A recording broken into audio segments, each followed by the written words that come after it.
Guruji, may I start with the Kirtan Seva? Yes, yes. Hare Krishna. Danvat Pranam to all devotees. Vancha kalpatarubhyascha kripa sindhubhyeva cha. Patitanam pavnebhyo vaishnavebhyo namo namaha. Shri Prabhupada की जय हो. हरि नाम संकीर्तन महायज्ञ की जय हो. श्रीमद् भागवतम की जय हो.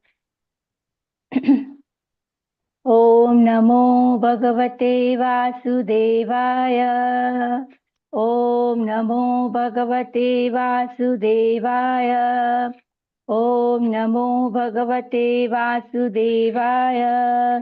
नारायणं नमस्कृत्यं नरं चैव नरोत्तमं देवीं सरस्वतीं व्यासं ततो जयामुदीरयेत्. नष्टप्रायेषु भद्रेषु नित्यं भागवत सेवया भगवती उत्तमा श्लोके भक्तिर्भवति नैष्टिकी. ॐ अज्ञानतिमिरान्धस्य ज्ञानं जनशलाकया चक्षुरुन्मिलितं येन तस्मै श्रीगुरुवे नमः.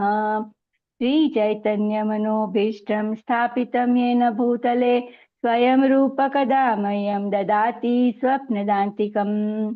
वन्देऽहं श्रीगुरो श्रीयुतपदकमलं श्रीगुरून् वैष्णवांश्च. श्रीरूपं साग्रजातं सगणा रघुनाथावितं तं सजीवं साद्वैतं सावधूतं परिजनसहितं कृष्ण चैतन्यदेवं श्रीराधा कृष्णपादा सगणा ललिता श्रीविशाखावितांश्च.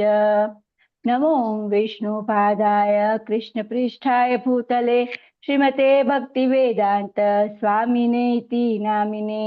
नमस्ते सारस्वते देवे गौरवाणी प्रचारिणे निर्विशेषा शून्यवादी पाश्चात्य देशतारिणे.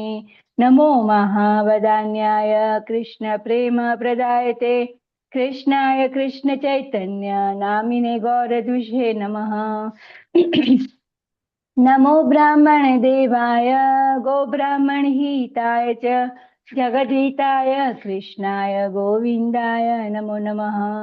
जय श्री कृष्ण चैतन्य प्रभु नित्यानंद श्री अद्वैत गदाधर श्रीवासादि गौर भक्त वृंद.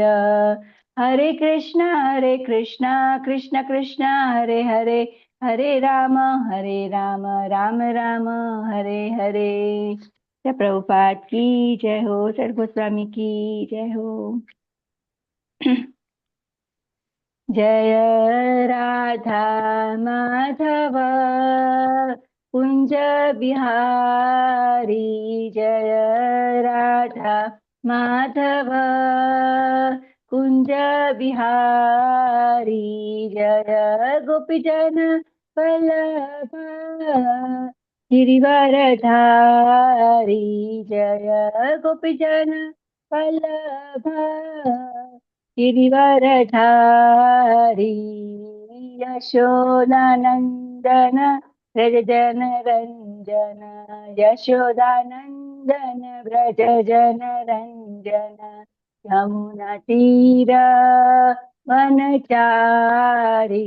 यमुनातीर वनचारी. यमुनातीर वनचारी. जय राधा माधव कुंज बिहारी. हरे कृष्णा कृष्णा कृष्णा हरे हरे हरे राम राम राम हरे हरे. हरे कृष्णा कृष्णा कृष्णा हरे हरे हरे राम राम राम हरे हरे. हरे Krishna Krishna Krishna Hare Hare Hare Ram Ram Ram Hare Hare. Prabhupada ki jai ho. Today I am doing Ranganatha Shri Ranganatha ki jai ho.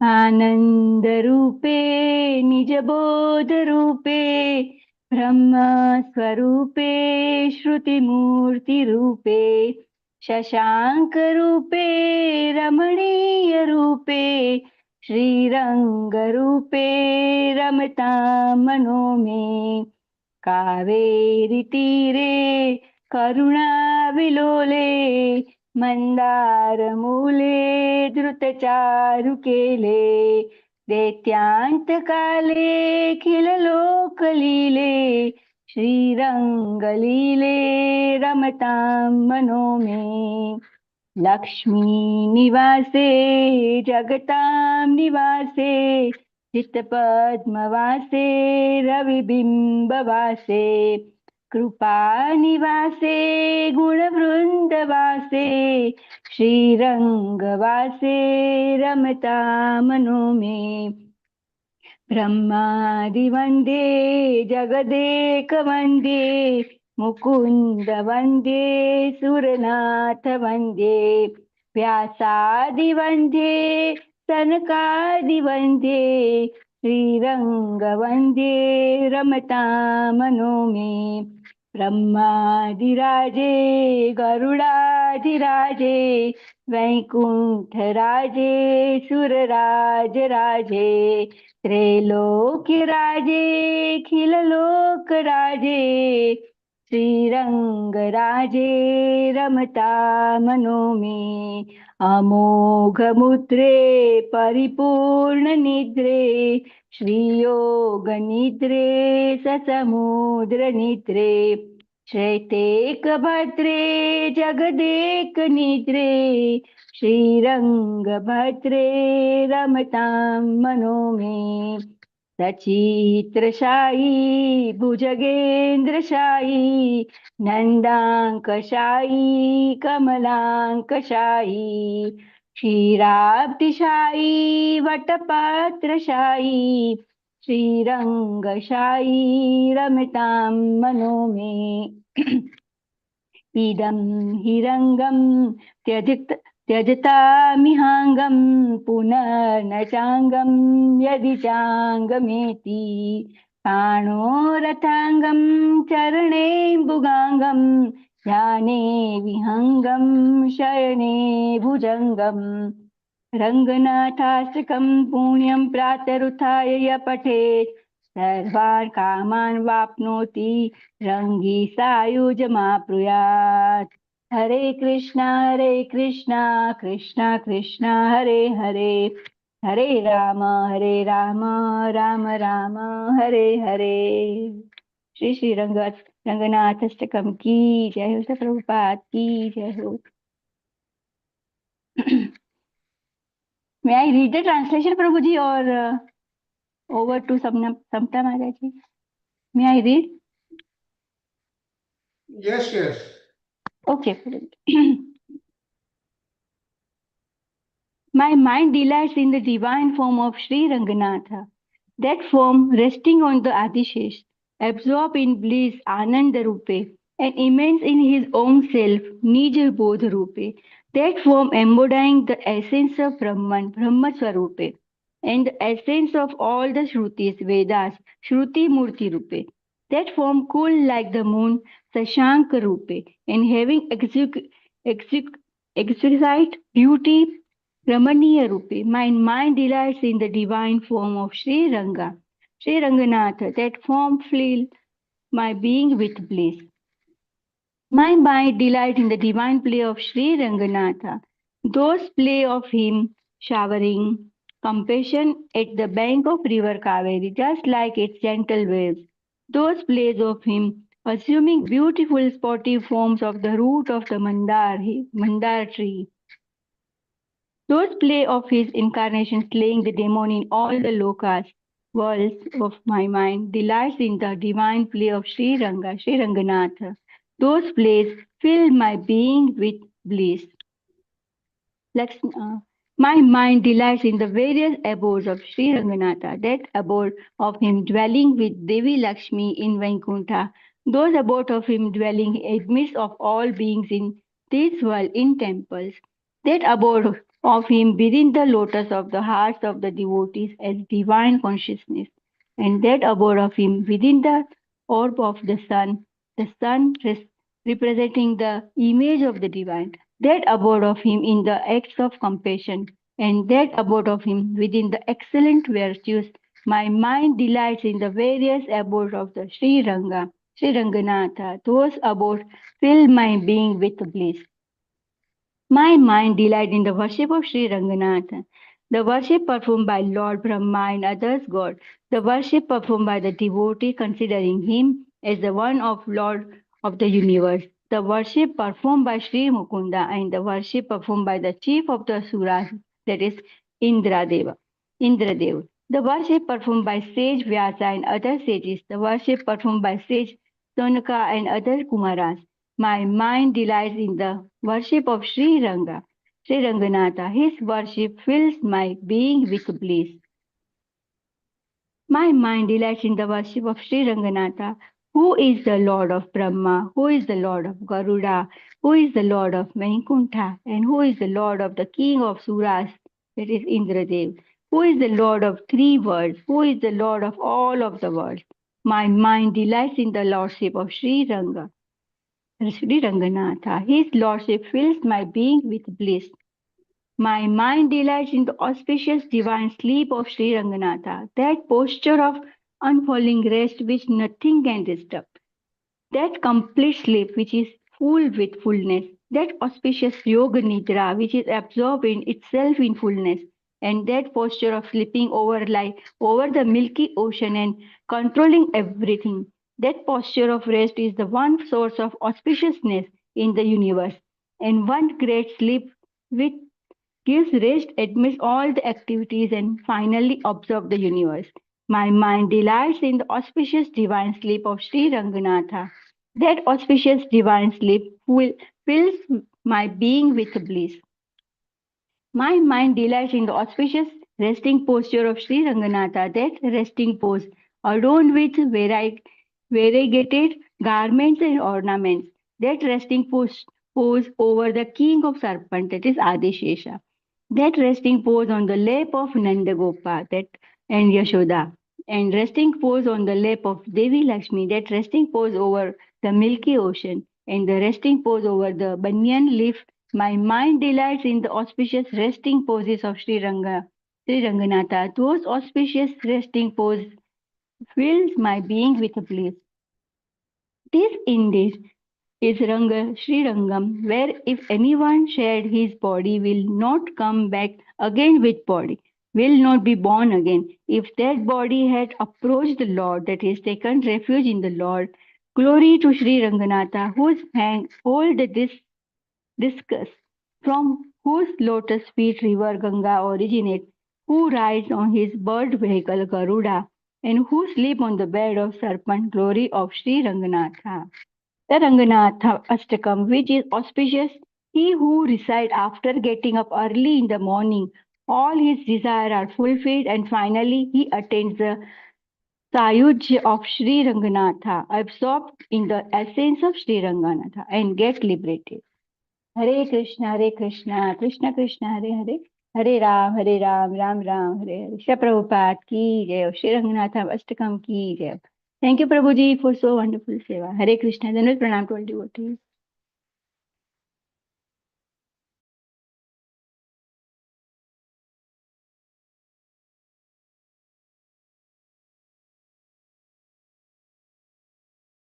Prabhuji, your mic is mute.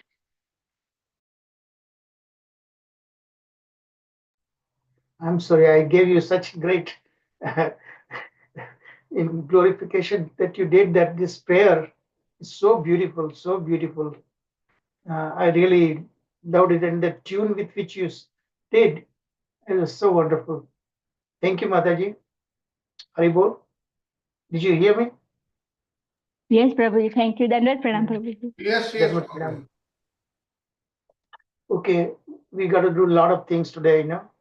I've got 23 slides, so we'll see how we can do that, so we got to really zip through that first 12 slides or 10 slides. For that course, we already done that. But let's offer our prayers to the Supreme Lord, Divine Couple, and our Acharyas, the six Goswamis of Vrindavan, and seek their mercy and blessings that hopefully I can do that. ॐ अज्ञानतिमिरन्धस्य ज्ञानञ्जनशलाकय चक्षुन्मिलितं येन तस्मै श्रीगुरुवे नमः। श्रीचैतन्यमनोभीष्टं स्थापितं येन भूतले स्वयं रूप कदा मह्यं ददाति स्वपदान्तिकं।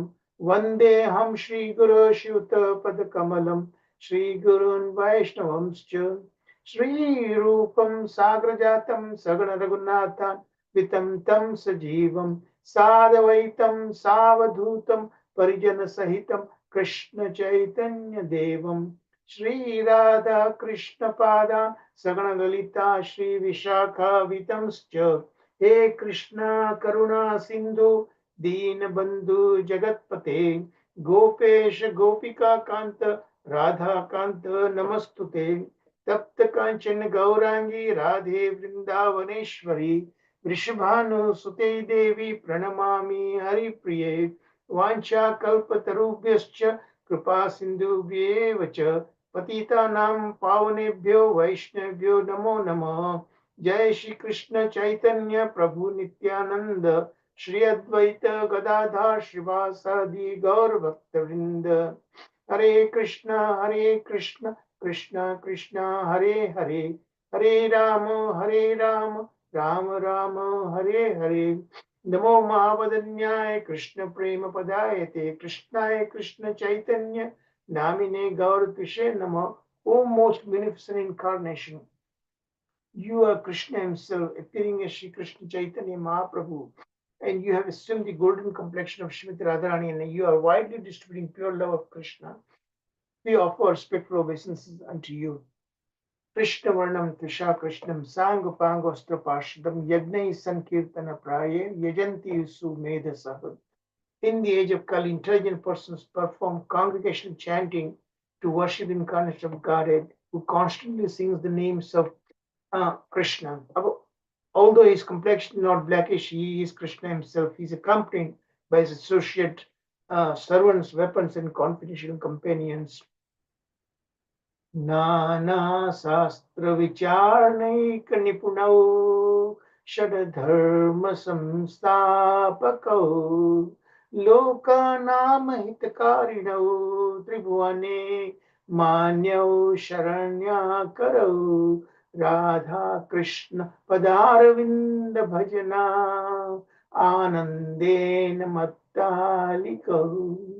I offer my respectful obeisance unto the six Goswamis of Vrindavan, namely Shri Rupa Goswami, Shri Sanatana Goswami, Shri Raghunath Bhatta Goswami, Shri Raghunath Das Goswami, Jiva Goswami, and Shri Gopal Bhatta Goswami, who are very expert in scrutinizing and studying all the revealed scriptures with the aim of establishing eternal religious principles for the benefit of all human beings. Thus, they are honored all over the three worlds, and they are worth taking shelter of, because they are absorbed in the mood of the gopis and are engaged in the transcendental loving service of Shri Radha and Krishna. Om Namo Bhagavate Vasudevaya. Om Namo Bhagavate Vasudevaya. Om Namo Bhagavate Vasudevaya. Narayanam Namaskritya Narom Chaiva Narottamam Devim Saraswatim Vyasam ततो जयम् उदीरयत् नष्टप्रायेषु भद्रेषु नित्यं भागवत सेवया भगवती उत्तम श्लोके भक्तिर्भवती नैष्ठिकी। हरे कृष्ण कृष्ण कृष्ण हरे हरे, हरे राम राम राम हरे। जय जय श्री प्रभुपाद, जय श्री प्रभुपाद। गोविंदम आदि पुरुषम तमं भजामि। Hare Krishna. So let's see who is doing the recap. Hare Krishna Prabhuji, Danvat Pranam. Danvat Pranam Mataji. So let us do the recap for yesterday's class. Yesterday we started off with the introductory course, which will be the basis of the upcoming course, Govinda Bhashya, which is the commentary of Shri Baldev Vidyabhushan. So we started off with the Sad Darsana, two lessons. So lesson 1 we covered yesterday, and today Prabhuji will cover lesson 2. So in this, we are introduced to the 6 systems of Vedic philosophies that are Sad Darshana. So we saw the introduction to the Sad Darshana, starting from, we saw the definition of the Vedas, the nature of this Vedic knowledge, the who is the compiler of these Vedas, the educational structure of the Vedic literature, and we saw these 6 school of thoughts. Out of them, like some are astika, some are nastika, like based on atheist and theist, and the historical context of it, and the goal of it, and the spiritual discipline. So we covered 3 systems of Vedic philosophy. There are 6. So out of this 6, the 3 that we covered were the Nyaya philosophy, the Vaisheshika philosophy, and the Sankhya philosophy. And the rest 3 today we will cover in lesson 2. So let us see what we did yesterday. So here we started off with the introduction, wherein the basis is Vedas. So we first saw the definition of Veda. Veda is knowledge. So here it is like it is far beyond the word science. It is complete knowledge. It just does not cover the physical observation, but it is based on eternal truths. And so hence it helps on the journey of spiritual realization. So this is the definition of Veda. Then we come to the nature of Vedic knowledge. Now, how is Vedic knowledge? Is it like what kind of knowledge is Vedic knowledge? How it is different from the other material knowledge? Vedic knowledge is apaurushaya. Apaurushaya means it is nothing of this material world. It has been coming from the Lord Himself. That is the meaning. Yes, yes, Mataji. So it cannot be challenged. It is beyond, like it is a kind of a authority that we have to follow. The other knowledge have their drawbacks, but this Vedic knowledge is Aparusha, as Mataji mentioned. Now, these are basically in the form of, Prabhuji said, Shrutis and Smritis. So Shruti is the knowledge that is given, and Smriti is the remembrance of it. So these Shrutis are given by the sages, and these are like beyond the Maharshis, and these cannot be challenged because they are not based on the other knowledge which cannot be trusted, which has their drawbacks. Then we see that who compiled the Vedas and when it was compiled. 5,000 years Krishna back. Devapan and Vyasadeva. Huh? Yes. And 5,000 years ago. First And of all, who is Vyasadeva? Yes, Prabhuji. First, let us make sure that everybody understood what is Shruti and what is Smriti, part of the Shastra. So Anybody? Shrutis are the Vedas, and Smritis are when they were penned down. Shrutis, When so they were penned Shrutis, down, they were called as Smritis. And Shruti is done. before that, Shrutis, Vedas, which were passed down from generations just by Shruti. That means we are hearing. no, but It no, was but what not is Shruti? What is Shruti? Shrutis are the direct hearing from Vedas. the Lord. Yeah. The Yeah, that's Vedas, the true. Vedic But knowledge. what Shastra is that? Shruti Shastra. Vedas and Vedas are Upanishads. The what Vedas four and Upanishads. Yeah, four And they are the four mostly Vedas they and are the Jnana Vedic based. knowledge. They are Jnana based, okay? Mm, And Shrutis are Puranas. mm. And then comes Itihasa, Ramayana, Mahabharata, that is called Itihasa. Okay, continue, Mataji. Yes, Guruji. So basically, why this knowledge cannot be challenged is because it comes from the Lord directly. Lord gave it to Brahmaji and in the form of Chaturshloki Bhagavatam, and then it was given ahead to Naradji, and then ahead it follows.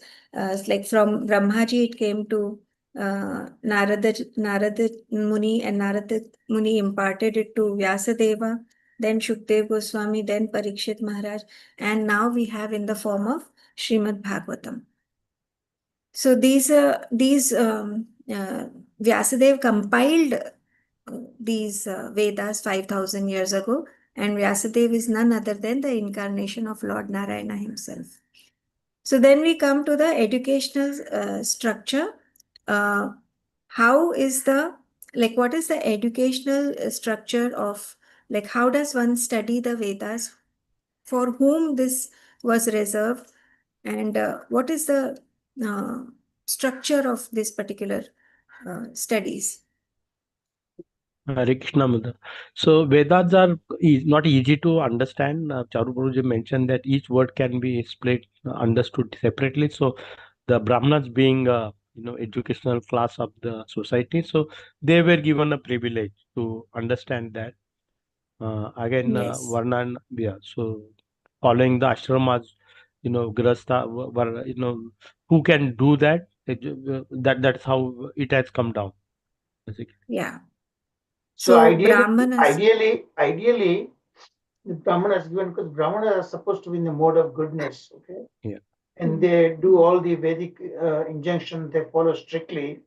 And to a lesser extent, than the other three Varnas, out of other three Varnas, two Varnas, Vaishyas and Kshatriyas, they also eligible to hear the Vedic knowledge.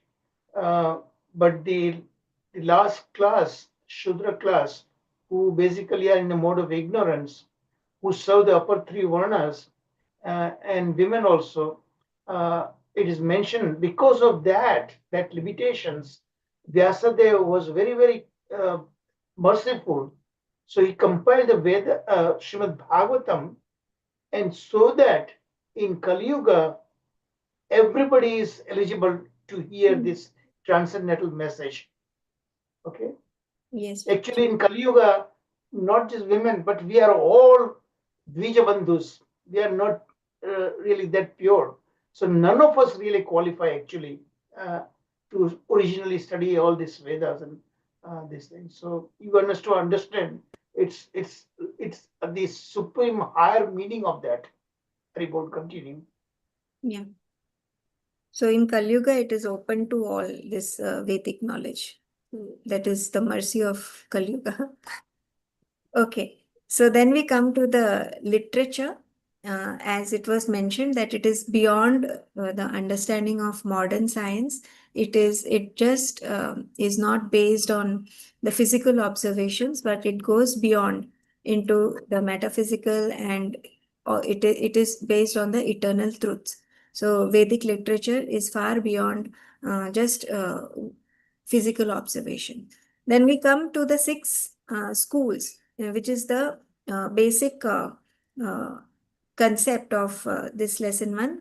We are introduced to the Sad Darsanas. So the six schools are Nyaya, Vaisheshika philosophy, the Sankhya philosophy, Patanjali's Ashtanga Yoga, the Karma or the Purma Mimamsha, and the Uttara Mimamsha or the Vedanta philosophy. These are the six schools of the Vedic philosophies.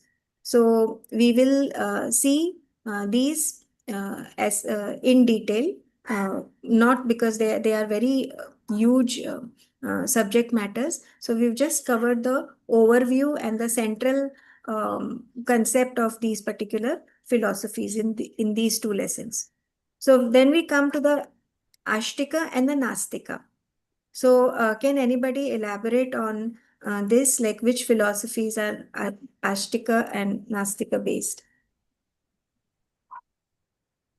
Yeah, Astika philosophy, Nastika, let's start with the philosophies. They don't follow the Vedas, don't believe it. So Buddhism, Jainism, Charvaka, and Yeah. other than those six, the Sad Darshanas we are talking about, they are Astika. Plus there are other Puranas also. Six includes everything. It includes Vedanta also. Yes. Yeah.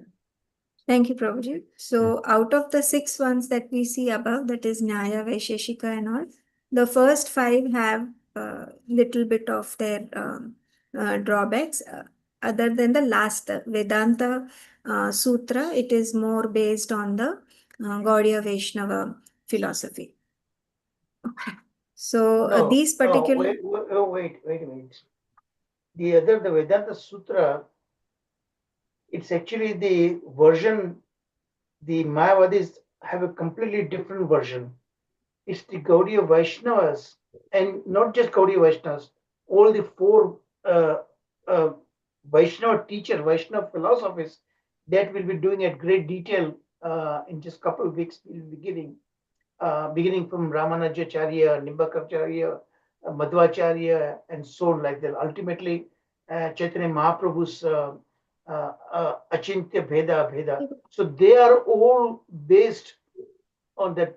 Gaudiya Vaishnava came to the last point, and Chaitanya Mahaprabhu picked the best of the other three Vaishnava schools. Okay. Okay, Prabhuji.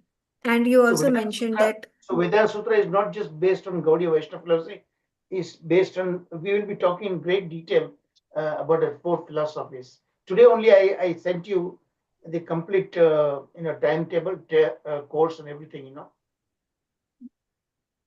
And this Govinda Bhashya is... We'll be doing it in great detail because that is the directly relevant how it evolved when the Gaudiya Vaishnavas challenged by the Ramanandis that everybody else, all the other Vaishnava schools, they have the commentaries on Vedanta Sutras, but you don't have, so you don't qualify. That was challenged in the court of Jaipur, the Raja, the king. So the king was actually reinitiated in Gaudiya Vaishnavism, so he sent a word to Vrindavan. At the time, Vrindavan, mainly who was Supreme Guru in that time, that was Srila Vishwanath Chakravarti Thakur, but he was too old, and so he commissioned, empowered Sri Baladev Vidya Bhushan to go there in Jaipur, okay, and he was supposed to present that. So he argued everything, and then they didn't listen. So Baladev Vidya Bhushan directly went to the temple, Jaipur temple, where this Govindaji deity is there. Actually, Govindaji was originally in Vrindavan, because of the Mughal rulers, it was transferred secretly. So he prayed to Govindji, and Govindji told him, he came in his dream and promised him that he will practically dictate the commentary. So it is what we are going to hear, that Govinda Bhasya. So Baladev Vidyabhushan doesn't even call his commentary. He directly named it because he was just a listener, dictator, And that is what we are going to hear directly from the lotus mouth of Sri Govindji. So that's a brief history that we'll be covering. Yeah. Thank you, Prabhuji. Then we come to the historical text. What was the reason of decline of the Vedic scholarship?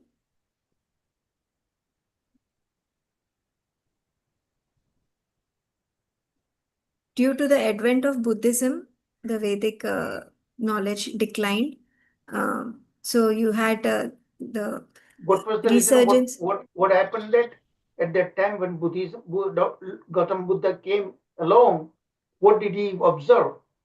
Killing How the of. Vedas, yes, exactly. वो Killing समय of the, में animal killing बहुत ही हो रहा था because of वेदा में बताया है animal sacrifice. So everybody is used to sacrifice for their sense gratification. So that's why Lord Buddha told, I don't believe in the word of the Veda. even This is- he is the incarnation of Lord Vishnu himself. Okay? Yes, Yeah. yes, sir. Yes, sir. Okay, continue. This is the need. प्रभु जी ये कह सकते हैं ना need of ours that Yes. time. So we'll be hearing all this historical account, how everything evolved gradually, and each of the acharyas they presented considering what was needed at that particular point. So it was not perfect, but it was needed at that point. Okay. Thank you, Mataji, Prabhuji. So then we see the path of knowledge. So it is basically, it starts with jnana, that is theoretical knowledge, and further realization with the vijnana, and under the guidance of the spiritual master or the self-realized teacher or the acharya. So when jnana is, Prabhuji, 1 second. Yeah. When jnana is experimentally like realized through vijnana and under the guidance of a bona fide teacher, that is the path of knowledge that these schools follow. And the most important thing is the spiritual discipline. So dedicated commitment is required under the teachings of a bona fide teacher. Okay, so these were the highlights. Now we come to the philosophies one by one. So yesterday we saw the three schools of philosophy. We'll start off with the Nyaya philosophy. So who was the founder of Nyaya philosophy? Gautam Rishi. Gautam Rishi. Thank you, Mataji, also known as Akshapada. And then what is this philosophy based on? Principle of logic and epistemology. Yes, What is epistemology? knowledge. History of the world, how that it evolved. Exactly. How the That word yeah. came into existence. World That is revolves. Come Yeah, to everything is that is the revolving. that is the science of that epistemology. So basically based on logical reasoning and the epistemology, the knowledge of the So history of we where know the it comes correct. from. So we know the correct meaning of each and every word that's being used. Okay? Yes. Then the focus is to have accurate knowledge and to know the methodology to achieve this. So that is the focus of this Nyaya Sutra. Then we see the core principles. The goal is moksha, and but it has to be acquired through valid knowledge.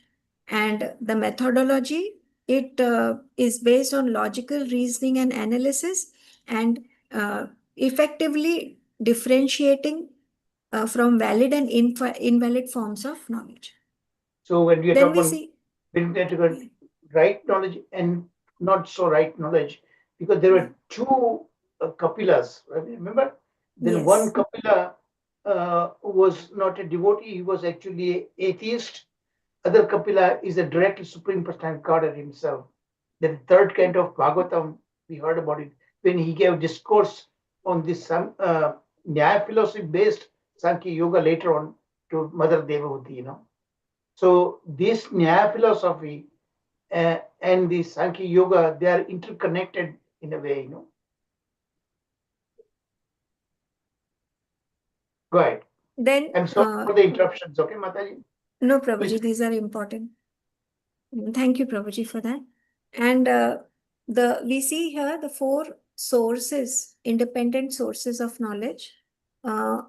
Anybody would like to elaborate on these? Pratyaksha, Anumana, Upama, and yes, Yeah, Prabhuji. Pratyaksha is Oh. Pratyaksha is experienced by seeing, okay, with the direct senses, Pratyaksha. which has its own fault because whatever you see is not the truth. There are a lot of things on that.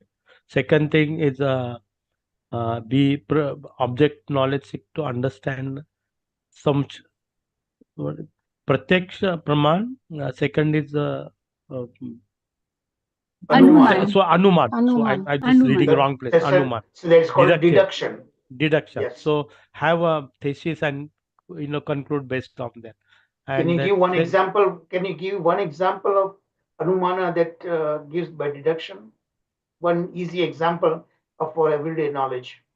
Yes भाई जी, आपने कल दिया था, उसका धुआं आ रहा था बहुत दूर से, वो था कि यहाँ पे अग्नि है, अग्नि Exactly की right. वजह से। बहुत बहुत Then- शुक्रिया. Yeah, and then third thing is upamana. That is giving some analogy, example. And Yeah. last one is shabda praman. That is what we believe, hearing from authority source. So the first three can be challenged, but the testimony cannot be challenged because it is directly coming from the source, the authorized knowledge. Thank you, Prabhuji and Rajkumari Mataji. Then we see that there are 6 essential categories of reality. Here, Prabhuji has mentioned some, that is Pramana, Prameya, Sankhya, Prayojana, and Nirnaya. So we'll just see in very short. Pramana is the source of knowledge. Prameya is the object that we have to learn, that is the object of learning, understanding. Samshaya are the doubts that come from during the pursuit of the knowledge. Prayojana is basically the purpose, the objective of seeking that particular knowledge. And Nirnaya is the final decision, that is the conclusion on which the valid knowledge is based. So let us see the focus on logic and this epistemology of this particular philosophy. The focus is that it is exploring the nature, the sources, the validity of knowledge, and it is then establishing itself based on logical inquiry. So that is the focus of Nyaya philosophy. The key concepts are doubt, the goal, that is attaining moksha, and the logical argument. Yes, anybody would like to explain the key concepts?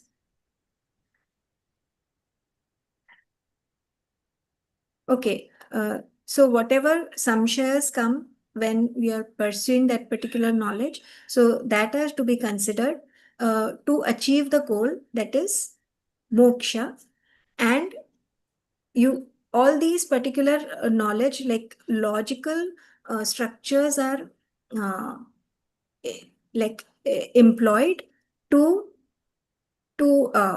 claim or to substantiate these arguments and knowledge effectively.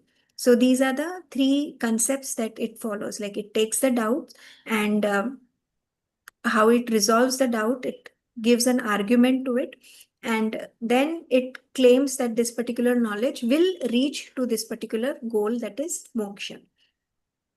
And then the 7th one is significance. 2 things, like it is based on critical thinking, and then it is integrated with other school. So which other school is this integrated with? Nyaya philosophy?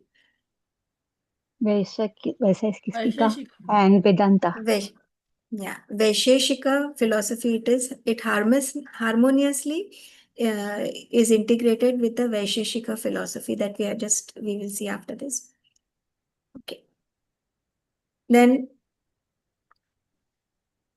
let us see the second philosophy, the second school of philosophy, that is Vaisheshika.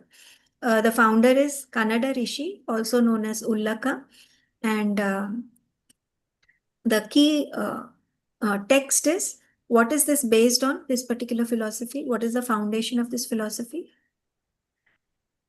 Atomic theory and the categories of reality. Yeah, it is based on the atomic theory and the reality. And the focus is that it goes down to the essence of the substance, their qualities, and the fundamental architecture of the existence itself. So little difficult to understand. Prabhuji says that it goes to the Parmanu, like till the time it cannot be divided. So it comes to that atom, like then further it cannot be divided. So it goes to that level to understand the basis of its study. And then we come to the core principles. What is the ambition and the methodology of this particular philosophy? Guiding individuals toward moksha, liberation. Yeah, ambition is to guide a seeker towards moksha by And meticulous, yes, elements of reality also. yes, by understanding the elements of reality and by categorizing the elements of reality. Thank you, Mataji. And the methodology is, what do they employ? Systematic classification of reality into different categories, engaging with both physical and metaphysical realms to gain deeper insights.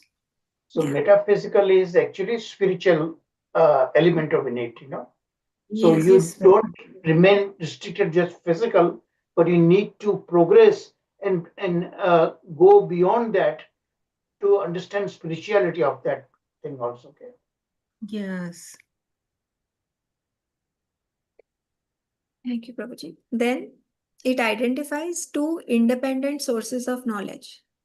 That is Pratyaksha and Anumana. So it's based on these two sources of knowledge, emphasizing direct sensory experience and also like Deductive the reasoning, analysis. that is deductive analysis.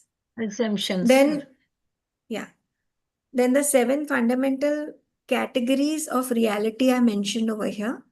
First is the substance, that is the dravya, that is earth, water, like the elements. Then it comes to the guna, that is the quality, the 24 inherent qualities of that categorize a substance. Then you see the action, the physical movement that is associated to the particular dravya. Then samanya, that is the generality, as like highlighting the common characteristics of that unify the entities. Then the uniqueness is pinpointing the distinctive qualities of the entities that are set apart. And the inherence is defining the essential connection between the quality and the substance.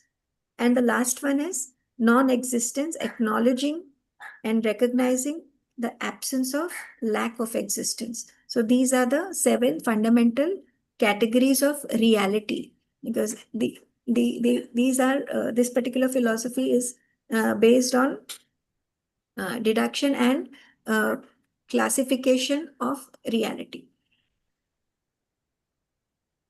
So now we see the key concepts of atomic theory. One is, anybody would want to explain this? Key concepts of atomic theory?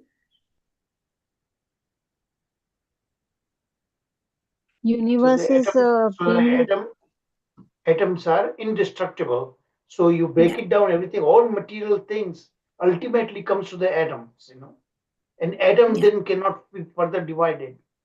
So they are the building blocks for all material substance. So they are saying that combines and form molecules, like that. Yeah. So it boils down to the atoms that are eternal, that cannot be destroyed. Okay. And it differentiates between eternal atoms and the transient combinations of them. Like Prabhuji mentioned, like molecules and further. Then we come to the 4th point. The 4th point is two, like one is a key concept of the atomic theory, and then we see the prakriti, that is the material nature and the 3 gunas. So we know the material nature, that it is the ultimate cause of the universe, and it is eternal and all pervading, and it is formed with three fundamental qualities, that is Rajas, Tamas, and Sattva Guna, that characterize the Prakriti. So let us see the significance. The significance of understanding the reality. So this particular Vaisheshika philosophy, it gives a framework of dissecting the integrate physical and metaphysical structures of reality, making it that it is a very significant philosophical approach. Okay, so they are dissecting the physical and the metaphysical structure of reality, further like proving themselves as a very significant philosophical approach to realize the ultimate goal. Then integration of Nyaya philosophy. Like this particular philosophy, as mentioned earlier, is integrated with the previous philosophy, which is based on logical reasoning. So these two particular philosophies are interconnected, Nyaya philosophy and Vaisheshika philosophy. It enhances the understanding of logic, knowledge, and the nature of reality. Hence, they come together and they are interrelated. And both of them, the goal is to reach liberation, that is moksha. Okay, and moksha, to get it gives liberation to a seeker from the sufferings of from the cycles of suffering. Okay, then we come to the last philosophy, the Sankhya philosophy. Prabhuji mentioned this is like a coincidence that both the philosophies that are mentioned by Kapil Deva in the Srimad Bhagavatam, that is also Sankhya philosophy, and this is also called Sankhya philosophy, but it is not from the same Kapil Dev, Kapil Muni, which is from the Srimad Bhagavatam. This is a different Kapil Muni who is given this particular Sankhya philosophy, which is atheist, which is not based, they don't believe in the creator. So this is different from the one that is mentioned in the Srimad Bhagavatam. So you see So the that key Sankhya philosophy, just 1 minute, Mataji. Yes, Prabhuji. Sankhya philosophy, you see, you need Purusha and Prakriti both. Purusha is the conscious entity, okay, and Prakriti is not conscious. Prakriti is material nature. So we know from Bhagavatam the right way of knowing that it is Mahavishnu who throws glance. Glance means he is injecting, he is placing the living entities from previous cycle along with their karmas and the time potency, and he himself enters as super soul into the womb of material nature. Okay, and that's why it sets in motion the cosmic manifestation. However, this atheist Kapila, he does not include the Supreme Personality of Godhead. So Purusha, according to them, Purusha is the human beings themselves. They control everything. And we all know how erroneous that kind of thinking. Yeah. Prabhu Yeah, means शक्ति में believe करते हैं मगर शक्तिमान में नहीं करते हैं. Exactly. Yeah. You put it Yeah. right way. Yeah. Easy to No, understand. you gave Thank very nicely Purusha and Prakriti, because Prakriti they believe this Karma Mimamsa, this theory Prabhuji is there in the other Puranas, like other the 18 Yeah. Puranas, one of the Puranas I heard, right in the beginning many years back, and it talks something like Karma Mimamsa, that's how the entire logic was driven in that Yeah. imposter Kapila. Enjoy the best while you can, and there's nothing after it. If you follow Yeah. Vedic engineering, then you Correct. just go to the heavenly planets and a higher level of enjoyment, but nothing beyond than that. Prabhuji, even Jaimini Rishi say this, na Prabhuji? Exactly. He was a disciple of Srila Vyasadeva, but he basically he accepted the authority of Vedas, but kind of misinterpreted. He said the Vedas. So the Vedic, you follow the Vedic injunction, you follow the dharma, righteousness. But what is the ultimate purpose of dharma? Vedas is sarva aham vedyo. Krishna says in Bhagavad Gita, right? That they misses totally. Yeah. Prabhuji, this True was Vedas explained have to be when. understood. Yeah. Sorry, Go ahead. The imposter Kapila explains to Vena. You remember that Vena was killed by those Brahmanas? And that is where in his darbar, he goes and explains that philosophy. Yeah. Imposter Very good. Kapila. Very good. Yeah. Thank you. Yes. Perfect.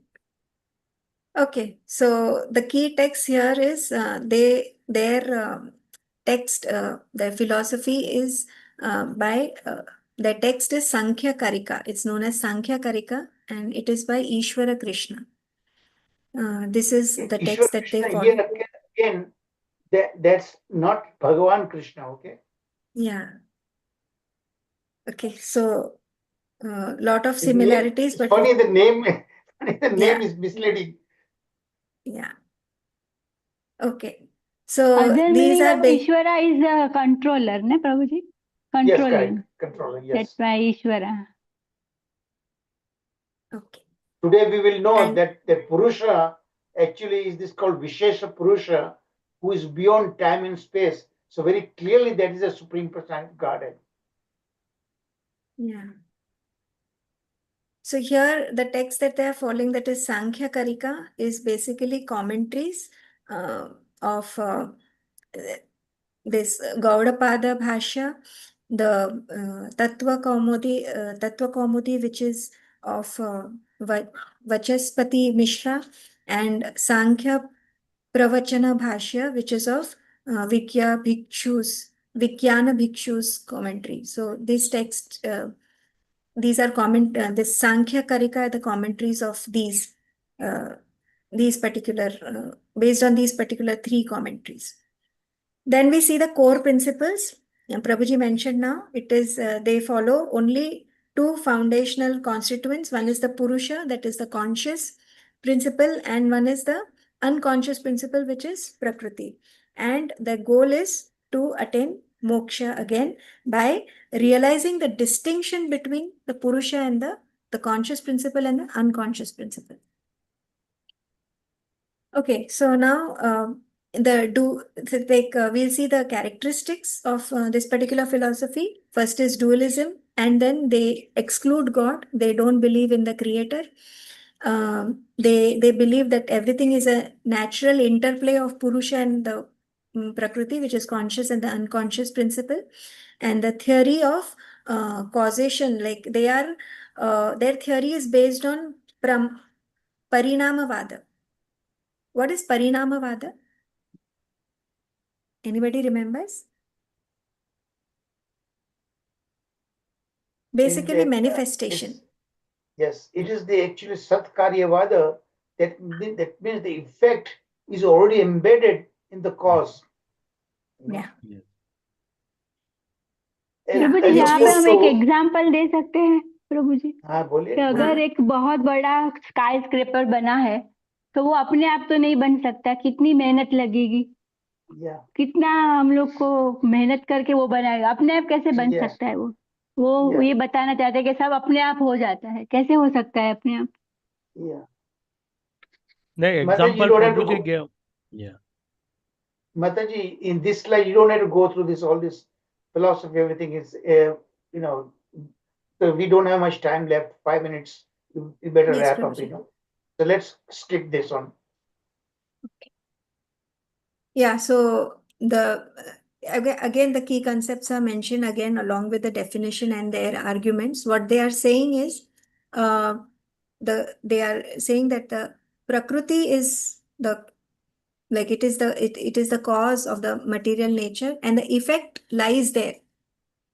The effect is there, the hidden, it is inside the cause, and they are saying that cause only gets transformed and becomes effect. This is what they are uh, preaching in their particular philosophy. So they have Prakriti, that is the material world, and they say that it transforms, like it is the cause and it comes as an effect.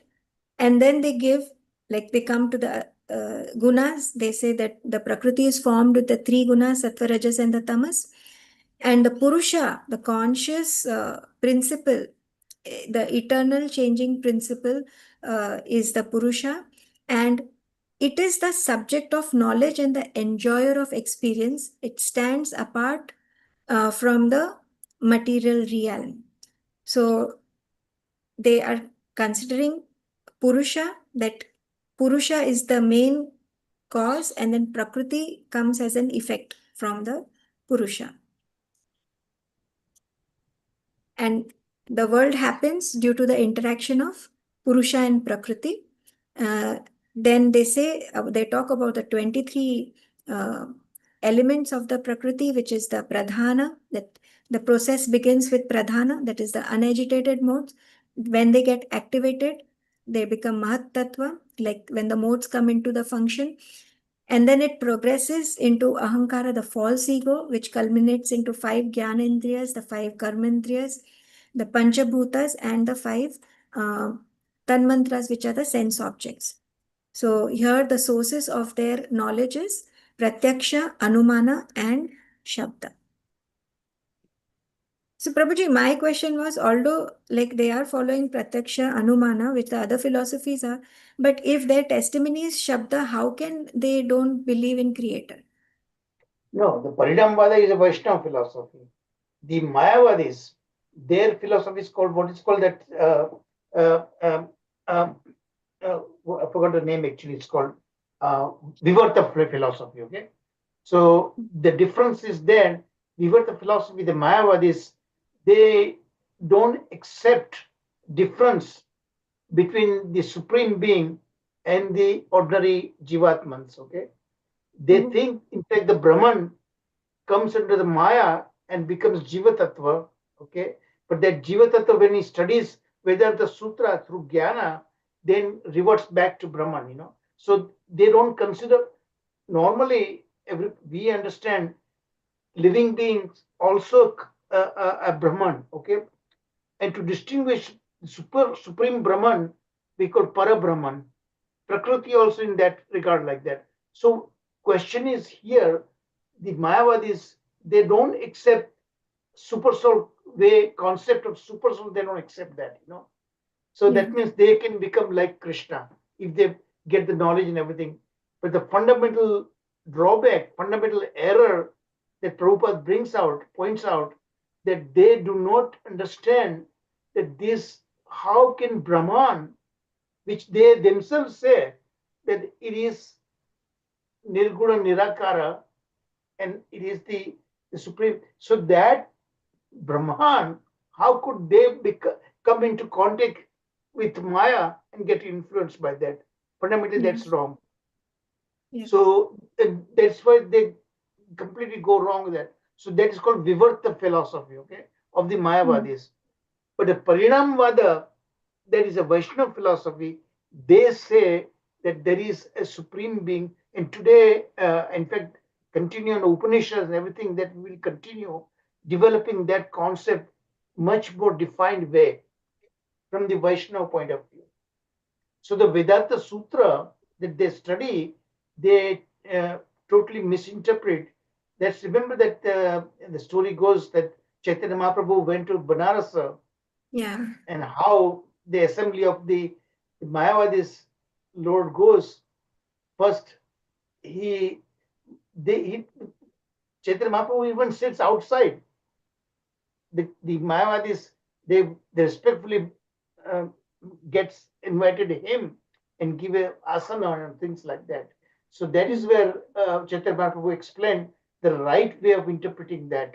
So that's what we are going to do this course on Vedanta Sutra from the Gaudiya Vaishnava point of view. Okay. Yeah. So I just wrap it over here. This is the last slide. That is the concept. Their concept of liberation is to distinguish between the, to get the knowledge by distinguishing between the Purush and the Prakriti.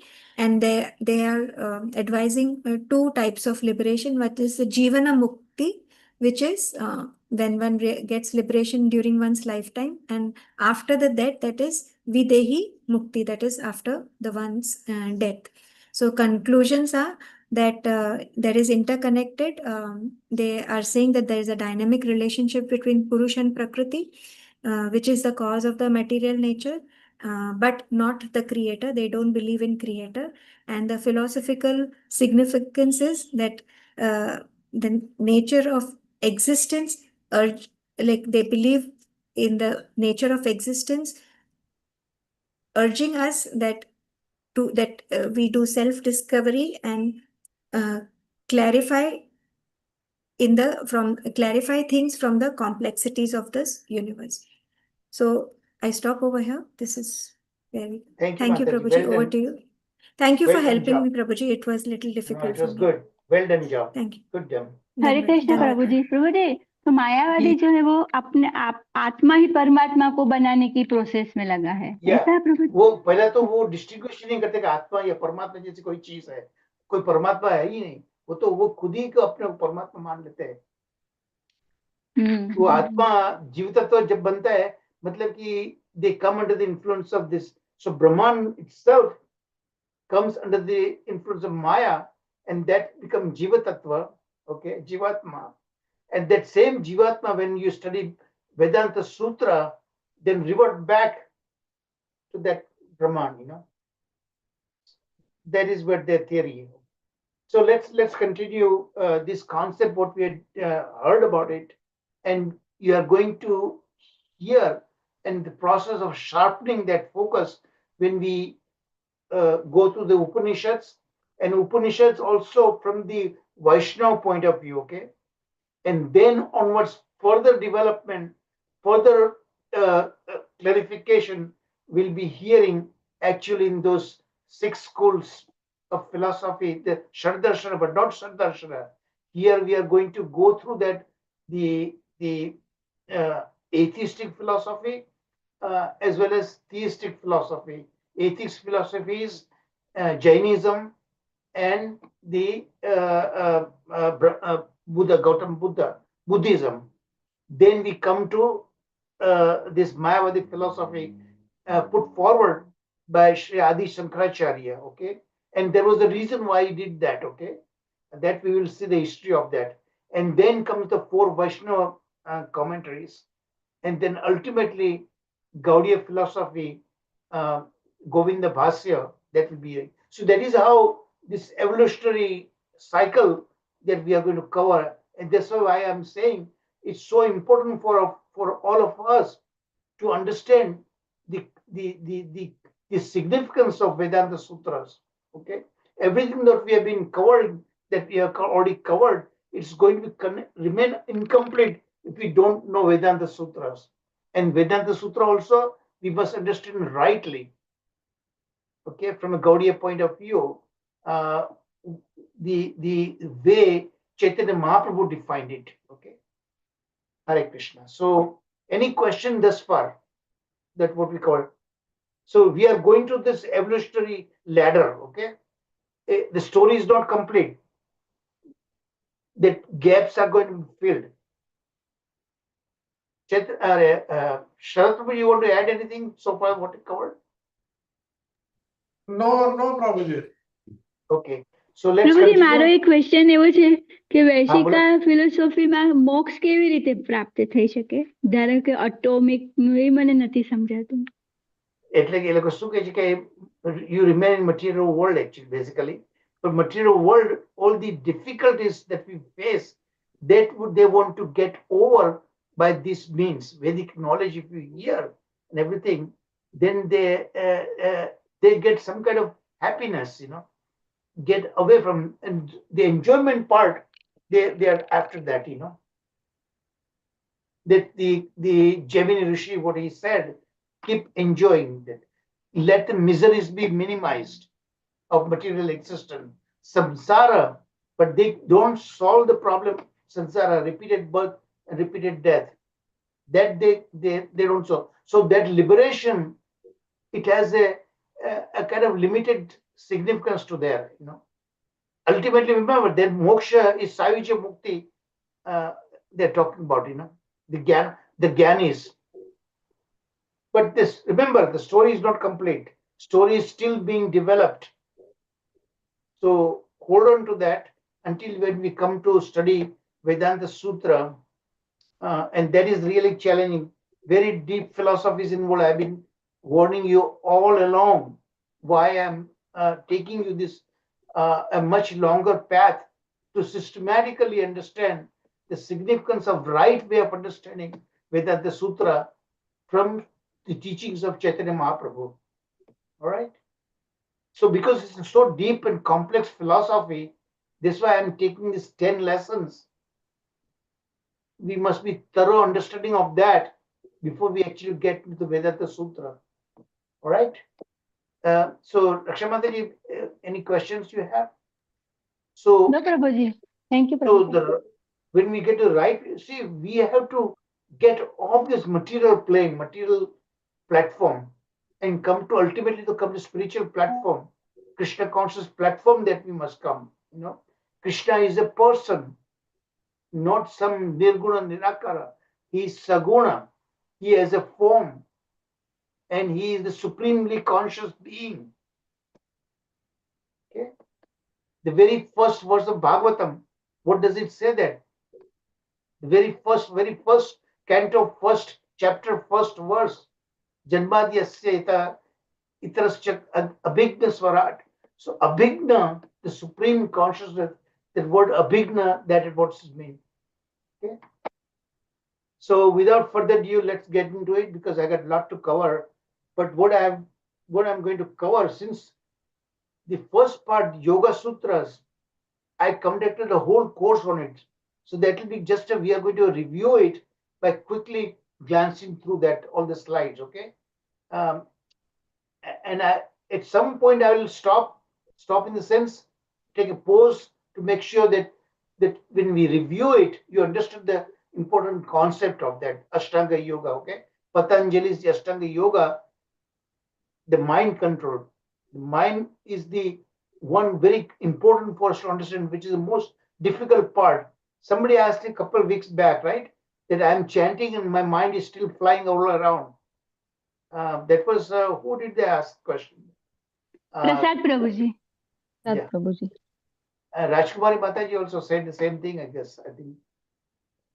Okay, let's Yes, get into Prabhuji. it. So let me. Yes, why? Earlier, Okay. I asked you. Okay, thank you. Okay, let's get into it. Let me first share my slides.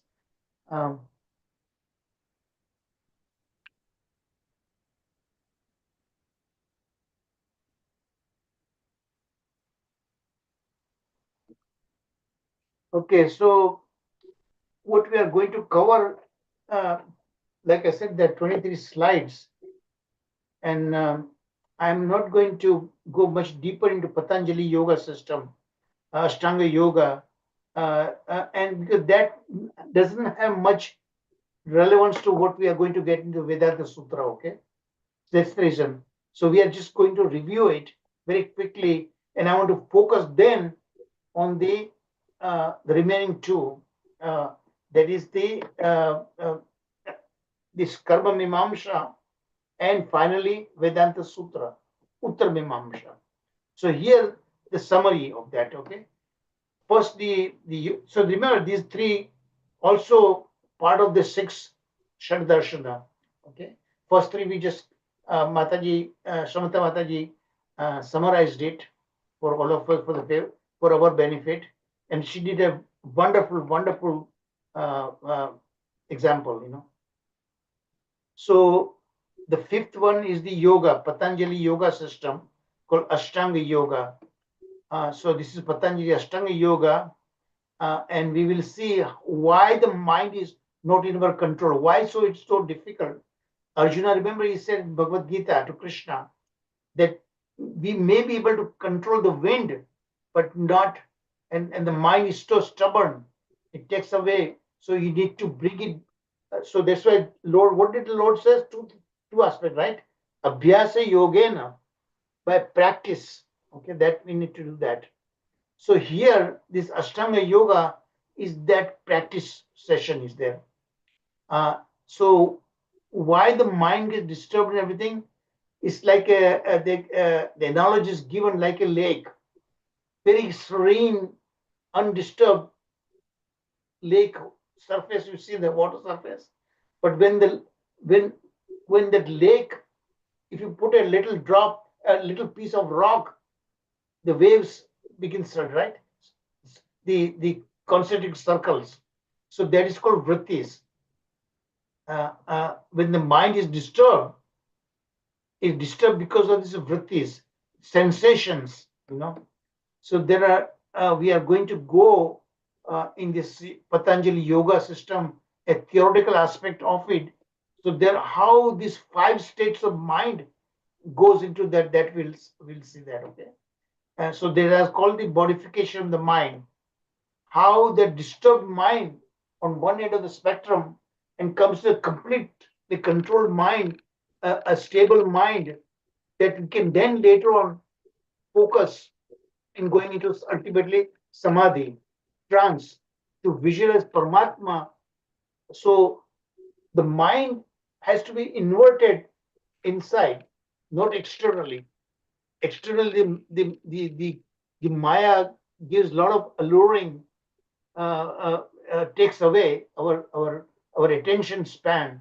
What we need to bring the mind converted internally, where the Paramatma is situated. That is the ultimate purpose. For most yoga practitioners, they misses the very sole objective of the yoga system. So obviously, when you control the mind and everything, then the health benefits are there, but it goes much beyond than that. So focusing on mind control is extremely important in so many varieties of ways. Even doing material work, if you don't have a controlled mind, you cannot focus. And that Bhikshu Gita, when we do that, we'll see how important the mind control is there. So here, this Patanjali Rishi, actually he is an incarnation. Now, when we did this Patanjali course, I already explained to you all that thing. He is the, let's not get sidetracked. So there in this we'll see Patanjali Rishi talks about the Purusha and Prakriti, right? That Purusha is actually Vishesha Purusha, unique Purusha, not the ordinary Purusha that we are. So that Purusha, the way it is described, Ishvara Pradidhana. So that means surrendering to that Ishvara, Supreme Ishvara, who is beyond time and space. So that is the Supreme Person Godhead. So Patanjali, it looks like that it's like a material platform, but he actually directed going all the way to that kind. So he was a great devotee actually in a way. Ishwar Pranidhana. Pranidhana, it's a Sanskrit word, literally means surrendering. Sharanagati principle. So this Vishesha Purusha, that's why he called Vishesha Purusha, a very unique, specialized Purusha, not the ordinary one. What the atheistic philosopher says, it's not the ordinary Purusha who is subject to the 3 modes of material nature and so on like that. So that is the yoga system. So this particular slide, what we are going to study that, is this briefly summarized right here. Just exactly like what I did in the first slide that Samta Mataji talked about. So then comes to Karma Mimamsa philosophy. It's also called Purva Mimamsa. The word Mimamsa is again a Sanskrit word. Mimamsa means inquiry. So elevation through the performance of duty, that is the main purpose of that.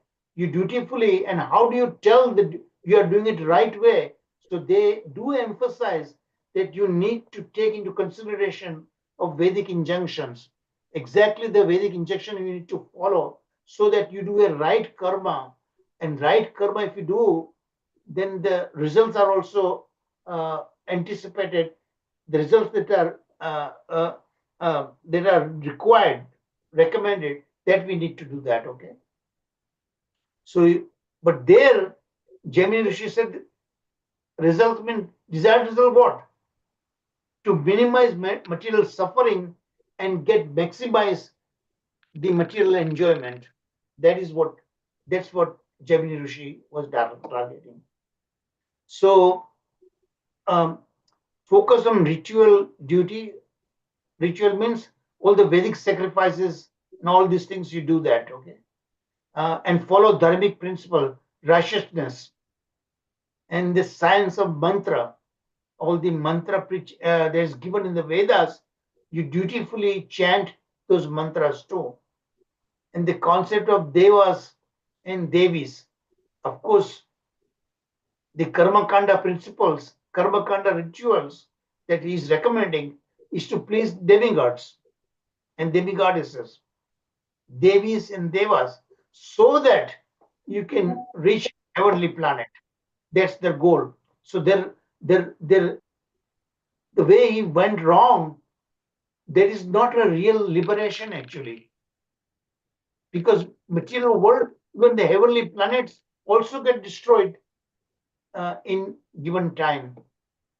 And devas there enjoying it in heaven is because of their acquired, accumulated credits. Kshila Punya Vishanti Mrityu Loke. So they also have to come back. So only way to become really free, real moksha, is you need to take a human form of life, and human form of life are meant to serve the Supreme Lord.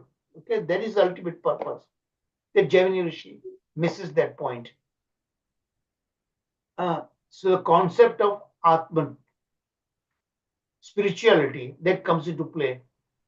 It's not the enjoyment of the physical body, but this soul must be satisfied. And what is the Bhagavatam verse, Rakshamati? That particular verse is given there. Rakshamataji, do you remember that verse? Adokshaje? हाँ तवे पुंसा परो धर्मो यथो भक्ति अदोषसे न अहेतुकी अप्रतिहता यह आत्मा सुप्रसिद्धि. But the Atma, when the Atma becomes satisfied, only when you serve the Supreme Lord. Okay, so then finally we'll get into this Vedanta Sutras. That is called Uttar Mimamsha. It came after that. Okay, so the conclusion of the Vedic revelation. So again, you follow the first four, then structure diverse schools of Vedanta philosophy. We are going to get into it. The nature of God, who is really the Supreme God, personal versus impersonal nature of it. Chaitanya, Adi Shankaracharya, he preached impersonal, nirguna, nirakara. But there was a purpose for which he did that, because that time this Vedas, the negative aspect of Vedas, Vedic teachings, the particular Karmakanda principles, the animal sacrifices, that became so rampant. So Buddha, even though he is an incarnation of Lord Vishnu, he rejected the very authority of the Vedas. So when that became rampant, even the Buddhism, complete rejection of the Vedas. So he wanted to bring the Vedas back again. That's why, and in fact, he is Lord Shiva's incarnation. Lord Shiva particularly instructed him to really bewilder the atheist. There's a verse to that effect. Okay, we will go through that later on. So connection between God and Atman. Okay. So Atma and Paramatma distinctions are there, that we need to realize that. Liberation of the nature of reality. The reality, ultimate reality is the absolute truth. Okay. So there is a critique of Sad Darsana that we saw that. First five of the Sad Darsana, there are built-in defects are there. And the sixth one, that's the one desired, is Vedanta Sutra. That's why we need to study that. So you understand, I hope, the significance of why we should study Vedanta Sutras. Okay, let me. Any question thus far? This is just an overview of it, okay? So what we'll do, this Ashtanga Yoga, that I'm going to keep very quickly zip through that. It's basically reviewing it, because we conducted the whole course on it, okay? And then when we focus, so half of about 23 slides is this yoga, Patanjali yoga system. And I want to focus the rest half is this Karma Mimamsa and Vedanta Sutras, okay? So if we can zip through that quickly enough, then we can spend more time where it's needed. If that's okay with you, everyone? So Yes, Prabhu. Yes, Patanjali Yoga system will really Yes. zip through. Yes. So Patanjali Yoga, it's yoga philosophy, the essential discipline for self-realization. So we'll go through the highlights of it. So quick overview, etymology. What is the word yoga means? Sanskrit word yoga means to link. Link with what? Not this bodily, but link with the supreme. That so it comes from the Sanskrit dhatu. Dhatu is the word, the beginning of that word called a root word, huge. That's the ultimate. Huge means to link or unite with the supreme. It embodies the profound union of individual consciousness with the supreme consciousness. So there again we differ from the Mayavadis. Okay, so they don't differentiate between the individual and the supreme. The core objective is what? Yoga system presents a transformative methodology, and bhakti is the transformative nature. You want to change the very nature that you're born with it, the very DNA. You want to go away from that, So this core principle, Ashtanga Yoga, they're eightfold. Ashta means eight. Begin with Yama, Niyama. Yama and Niyama means something to do and something that we should not do, right? Just like in our devotee, ISKCON devotees, there are four regular principles that we must do. There are four regular principles that means control those things, other things, okay? Things that should not be done, the four meat eating and so on, that kind of things. And the other thing that we ought to do, chanting Hare Krishna, okay? Studying Bhagavatam, Sadhu Sangha. These are the elements that we must do that to make progress, to control the mind. So commonly known as Eightfold Path of Yoga, it deeply integrates with Sankhya philosophy. So Kaivalya is a kind of liberation. So freedom from the material sufferings. The key text is Yoga Sutras, just like other Sad Darsana Sutras are there. So integration with Sankhya Yoga, this yoga systems follow that, particularly regarding the nature of the mind and the dualistic interplay of the Purusha and Prakriti. Purusha is the consciousness principle. Prakriti is not conscious being. Jada and Chetana. Jada means non-conscious, devoid of consciousness. Chetana, we bring Chetana, so that brings consciousness. The very symptom of live things, and that comes from the symptomatic presence of the soul. Focus on mind control. Yoga places a strong emphasis in mastering the fluctuation of the mind called vrittis.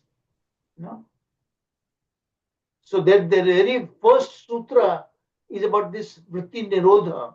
Nirodha means how to arrest disturbing mind. That's the first one. Patanjali highlights the mind as the critical connection between consciousness and the physical realm. And consciousness has to do with the soul. So that we need to be very conscious, think about the soul's satisfaction. And soul gets satisfaction only when the soul serves its constitutional duty to serve the Supreme Being. Then only get a real satisfaction, real pleasure the Atma feels. And what is the methodology of inner peace? The practice of yoga is a systematic journey towards mental discipline, fostering self-realization, and empowering individuals to govern their thoughts and emotions These are the three important elements that you all must know. That is a really Patanjali yoga system is directed at that. Again, repeating, it's a kind of mental discipline. You need to discipline your mind. Don't let it wander around elsewhere. Get internalized towards the Supreme Paramatma within, situated in our heart. It's the size of our thumb. Fostering, so that's the Chatur, that's exactly Shirodakshina Vishnu. Fostering self-realization, who you are, that you are not this body, you are spirit, soul, that the elementary aspect of it. Higher principle that you are meant to serve the Supreme Lord. Third, empowering individuals to govern their thoughts and emotions. That emotion has to be positively involved. Emotions, we need that to serve the Supreme, but not that kind of emotions that negatively affects us. Okay? So thought process also has to be controlled. Yoga categorizes the mind's modification into 5 distinct classes according to corresponding to different cognitive processes and offering strategies to overcome detrimental thought patterns. So that's those thoughts which are negative that need to be controlled. Okay. And how do you control? So there are these 5 states of mind that we covered in great detail in the course that we conducted. Okay. Look at the one end of the spectrum and the other end of the spectrum. When the mind is highly disturbed, that is characterized as kshiptam. Kshiptam means it's control. The mind is highly disturbed all the time, predominated by Rajaguna. Okay? And then the second aspect is called moodam. Mood means something stupidity, So lack of energy, inertia, mode of ignorance. Tamoguna. The mind is, so first the mind is completely disturbed and ultimately mind wants to rest, go to sleep, lie, inertia, So that is predominated by tamoguna. So rajaguna and tamoguna, lower modes of material nature. Then you make progress by mind control called vikshiptam. There is also disturbed state, but is better than the first two. Kshiptam, the first one, and the word V, the prefix is V. So that V, if you apply it, just like jnana and vijnana, realization of jnana is called vijnana, right? So that is why it's kshiptam must be distinguished from the vikshiptam. So you're on the process, you're on the platform going upward in controlling the mind. Okay. Then once you get a vikshiptam, opposite of the kshiptam, disturbing mind, stabilized mind. Once you become that, then you can ekagra. You can focus what you need to be focusing on. Mind is focusing on only one thing. Bhagavad Gita also, Krishna also says that you need to focus single-minded, laser-focused. Look at what I'm doing in my life for the last 2 decades. Increasingly, I do nothing else but doing my focusing mind 18 hours a day, 7 days a week.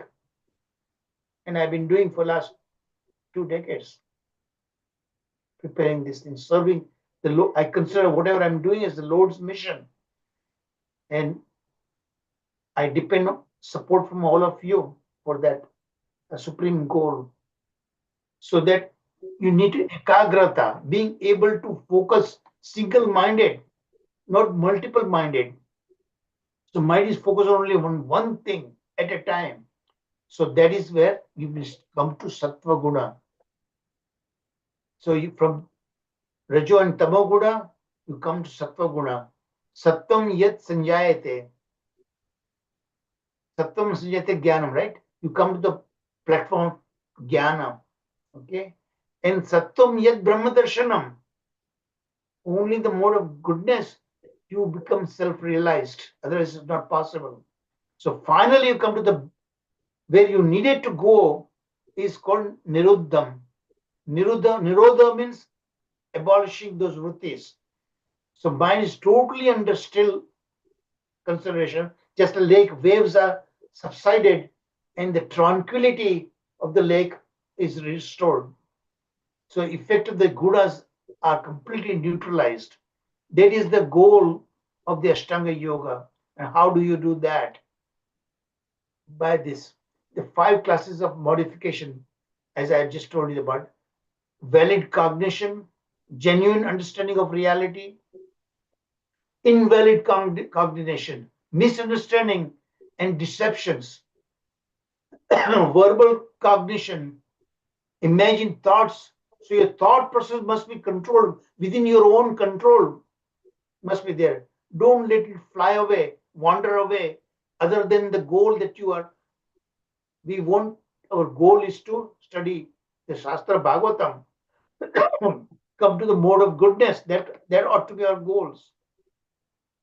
And memory, recall of past impressions.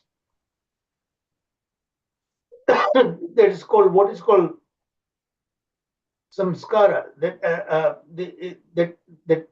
That impression that we have from our past lives and everything. Some are good and some are not that good. Then klesha. Klesha is the sufferings. And what are the causing of their afflictions is the klishta. Klishta and aklishta. So klishta is the causing, an opposite of when you add a prefix, then opposite of it. That is a free from becoming afflictions, free from becoming the very causes of our disturbance of the mind. And that what we need to become free from: ignorance, avidya. So what are the derivatives of avidya? Asmita. Asmita means what? The I, me, and mine. That is what is called ahankara, right? False ego, material conception of bodily conception of life that we need to get around. And all this raga and dvesha, false attachment to this body and our possessions, family,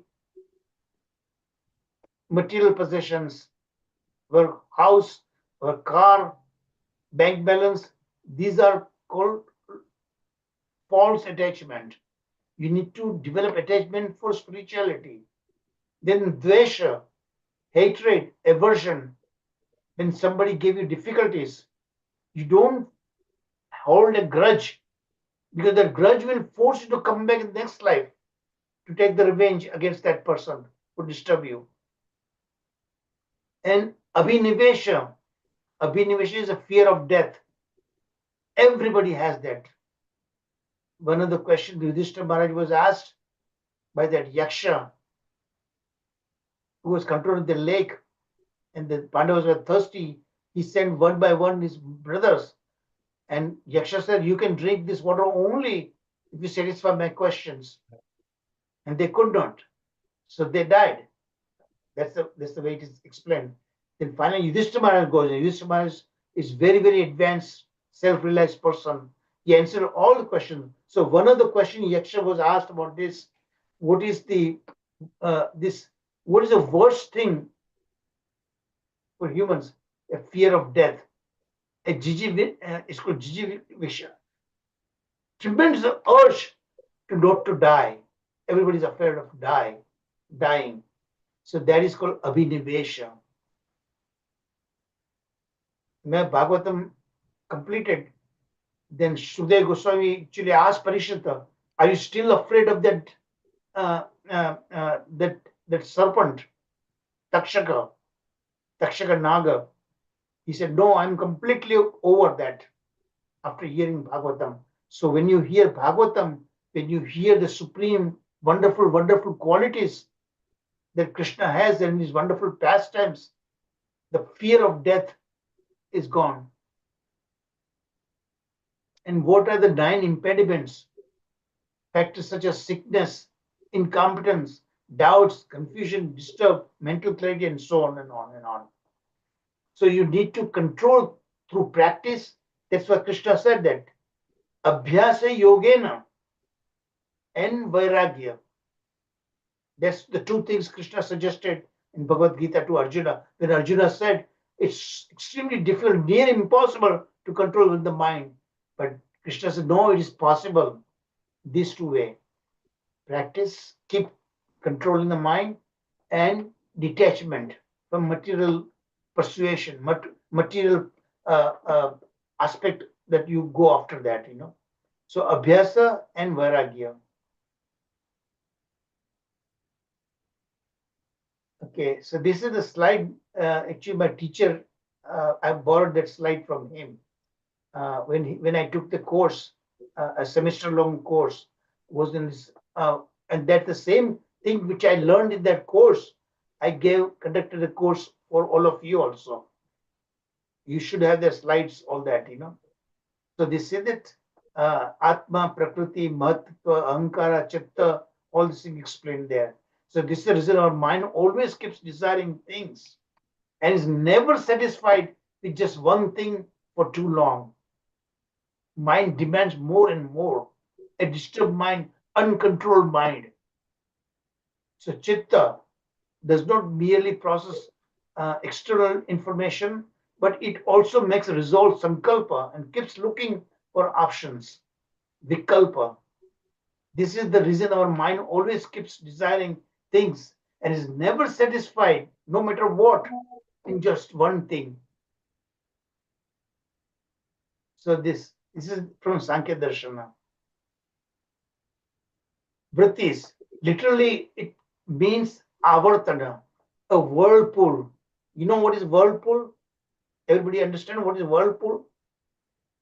The source of water there keeps circling fast.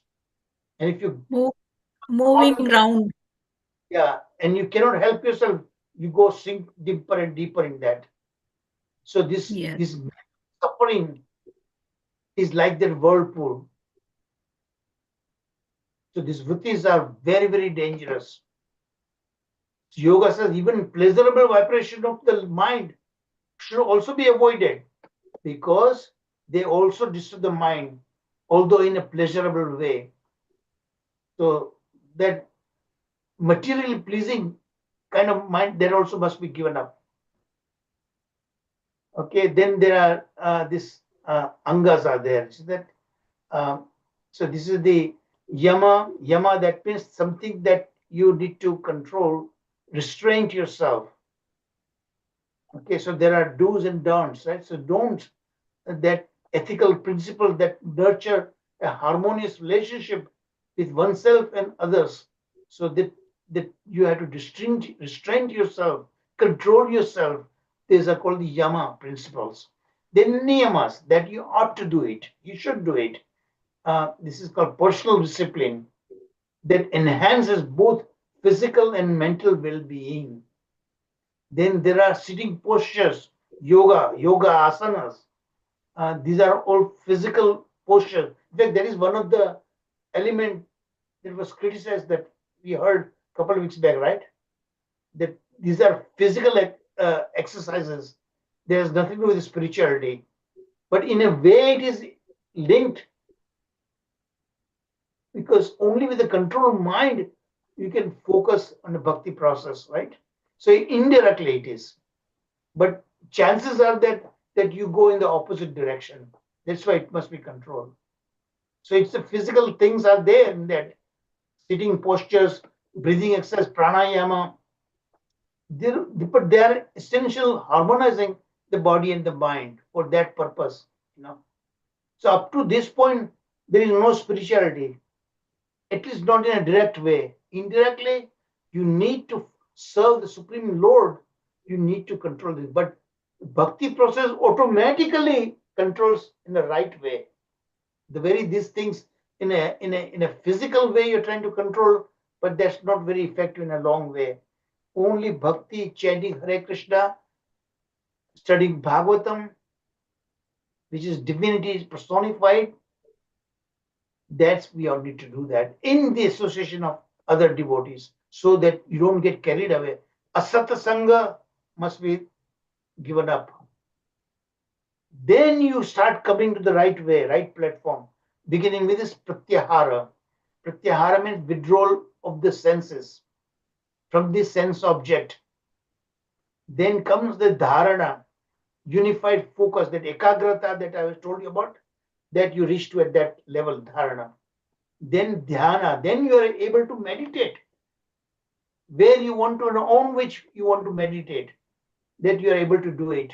And finally, trance, samadhi, total, complete focus on Paramatma. That is the goal of Ashtanga Yoga, Paramatma realization.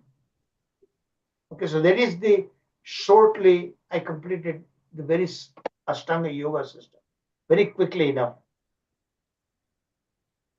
So now it goes details how you can do that yamas, all these things, ahimsa, satya, all these things you need to follow, brahmacharya, celibacy, aparigraha, non-possessiveness.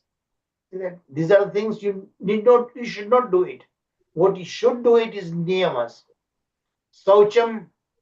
So this is the 4 pillars of the Brahmanical platform is also right. Tapa, Saucham, Daya, Satyam. Tapa, austerities. Saucham, purity, both internally and externally, both. Okay. Tapa, Saucham, Daya, Satyam. Daya means compassion for the beings, even the animal insects and so on. Then finally, Satyam, speak always truth. So self-study, Ishvara, and finally it comes to Ishvara Pranidhana, the most important verse that Patanjali brings about. Ishvara Pranidhana, Ishvara means who? That's Vishesha Purusha, beyond time and space, the supreme being. Pranidhana means totally unconditionally surrender, Sharanagati principle. So this is called, the mantra is this one, the sutra is this one. Pranidhana bhakti vishesha avarjita. So Ishvara, so when the yogi surrender himself to Ishvara, that Ishvara means who is the supreme being and is all the time immersed in undivided devotion. So the bhakti is indicated right there. Then Ishvara bestows his blessings to the devotee by the sheer power of thoughts. So this is actually the sutra in this this Yoga Sutra is there by Patanjali. See that? That's exactly. And most yoga practitioners completely disregard this sutra. So here and through, so he need to get his mercy, blessings, grace. The Ishvara is the supreme controller. He is the nature of God. Vishesha Purusha. Everything is mentioned very, very clearly. Absolutely no doubt about it. Patanjali is talking about the supreme being. So the conclusion, transformative path. Patanjali's yoga philosophy offers a well-structured and profound path for spiritual evolution. Let me read again. Patanjali's yoga philosophy offers a well-structured and profound path for spiritual evolution. Thereby, so it's really a complete transformation of your body takes place by simply surrendering onto the supreme being.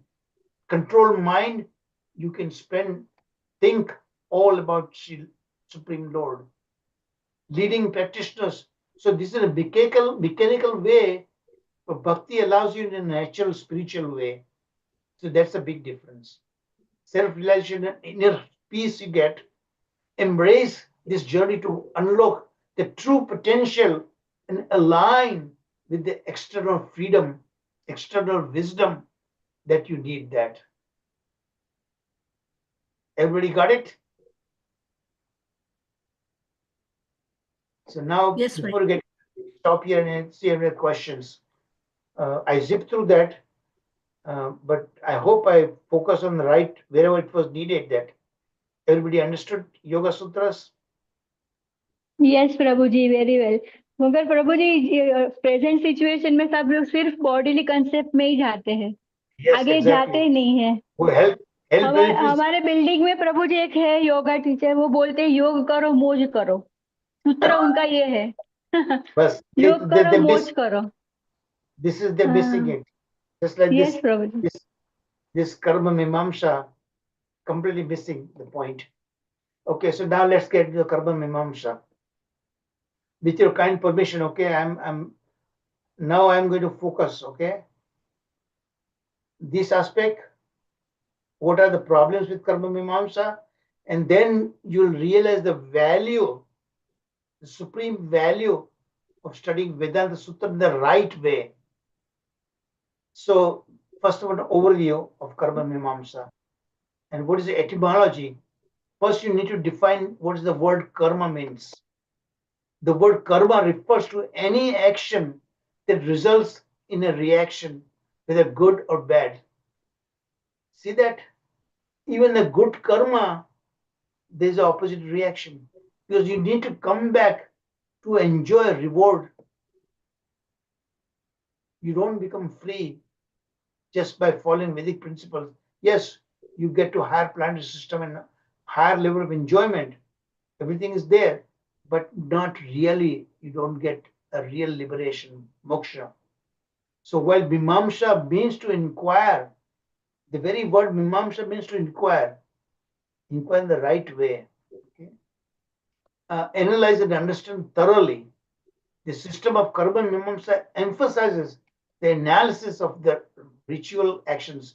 So they go after this karma kanda principles, karma kanda rituals, because that allows to please the demigods and ultimately go to the heavenly planet and enjoy over 100-fold than what you can do on this material planets, on this earthly planet.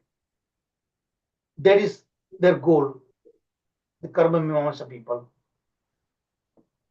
How does it relate to the Vedanta? So karma mimamsa is, so they're following Vedic injunctions, all right, but in a partial manner. Their goal is different. So karma mimamsa is closely related to Vedanta in a way, okay? But Jaimini Rishi misleads people of that and can be considered stepping stone to it. What is called stepping stone? Everybody understand what is stepping stone means? Yes Prabhu ji.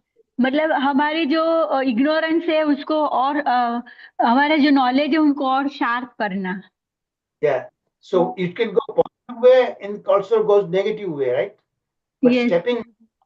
going up the ladder, yoga ladder, that's the desirable way. Upward. But you can go downward also, right? The सांप सीढ़ी की वो games आपको पता है? The ladder and the snake. Yes, Prabhu ji. Kids used to play. You can go all the way and then come down back. Yes. So while karma mimamsa examines the teachings of the Vedas, so they do follow Vedic teachings.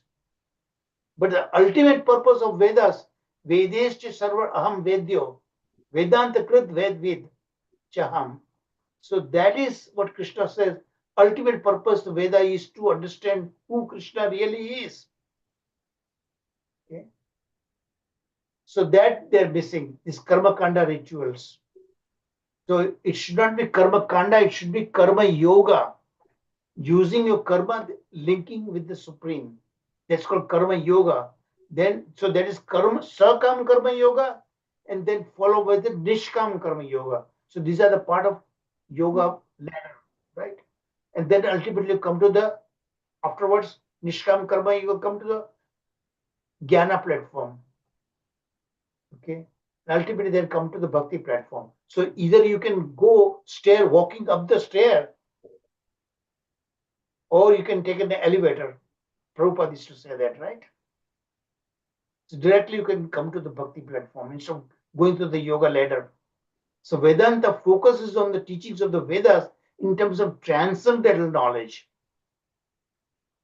So core principles of Purva Mimamsa, known as the earlier study of the Veda, Purva means earlier. So the earlier study of Veda was focused on this aspect. That's why, in fact, in Bhagavatam, very much Narad Muni's teachings to Prachin Bahari, who was heavily engaged in animal sacrifice so that he could go to the heavenly planets. So Narad Muni brought him to the senses. Okay, look, what you're doing is a terrible way you're doing that. You'll suffer the consequences.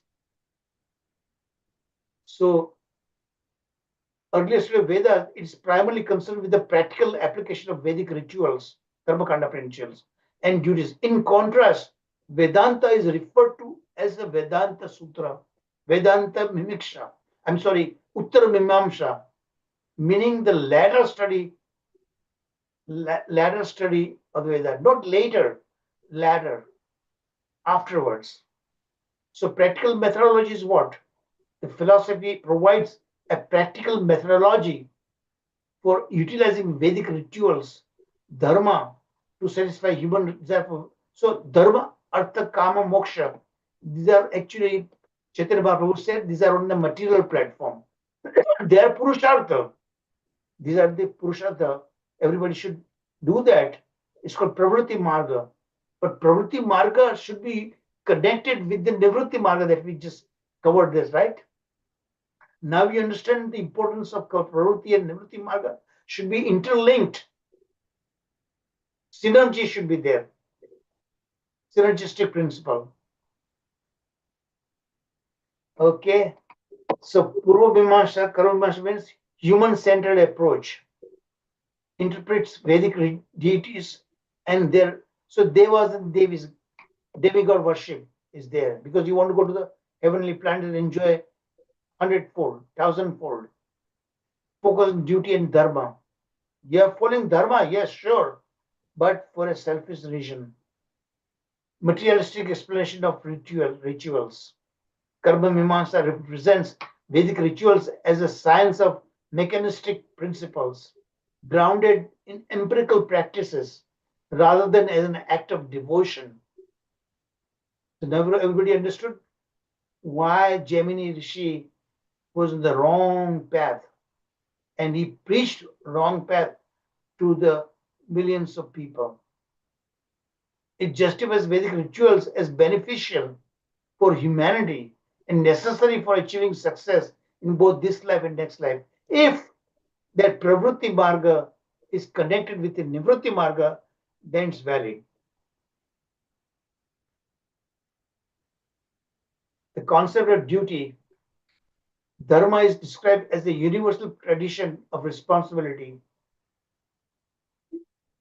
And responsibility also as a two-edged sword. It's like two-edged sword. Hierarchy of duties. The philosophy acknowledges a hierarchy of duties, which vary depending on one's role in life. That is the worldly duties, swadharmas. Swadharmas are important, but above swadharma is parodharma, right? Transform the dharma towards duty towards the supreme being. Ritualistic duty and philosophy. Transformative view of the daily life, karma mimamsa, encourages viewing everything routine as rituals linked to the cosmic cycle, thus elevating mundane tasks to meaningful act of duty. So they consider as a kind of a duty bound. Okay. The analysis of the Vedas, types of sentences in Veda. So this, in fact, nearly 70-80% is this karma kanda principles are there, rituals are there in Vedas. But 10 to 15% is this. So karma kanda, then comes jnana kanda. And only less than 5%, 2 to 5% is upasana kanda. So entire all the Vedas are divided into three ways. By and large, that's why people get mesmerized when they talk about flowery language of the Vedas. Vedic rituals are there, karma kanda principles. They give terrible enjoyment, material enjoyment, terrific. And that's why the people get attracted to it. But they forget about the upasana kanda. The science of mantra, recitation of mantra is there in Vedas. Okay, I won't go into that. Concept of devas and devas, demigod worship, you all know the hazards of the demigod worship. Krishna also discourages people for demigod worship. Demigods are no doubt they are on a higher platform. The piety is there, of course. Don't forget, don't underestimate, don't insult the devas.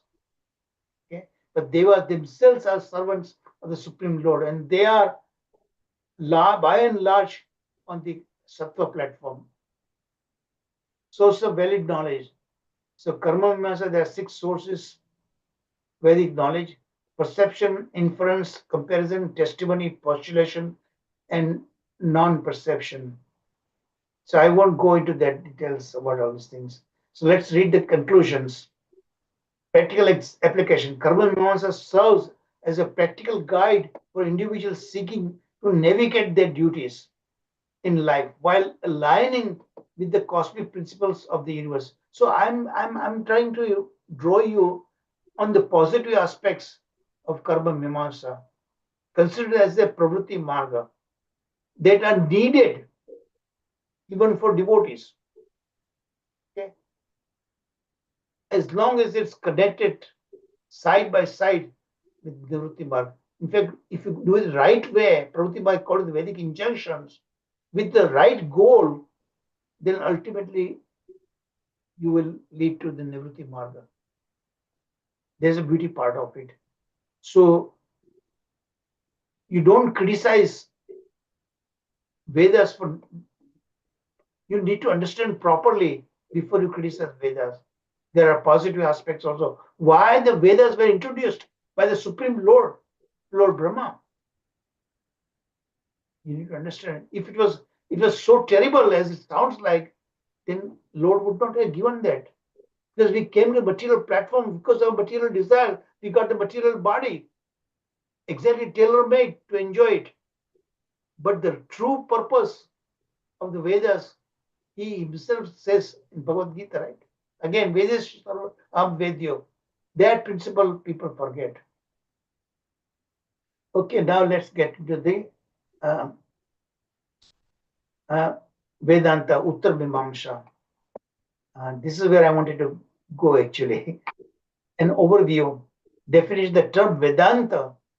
What is the Vedanta? Veda Anta. The ultimate last word of the Veda is called Vedanta.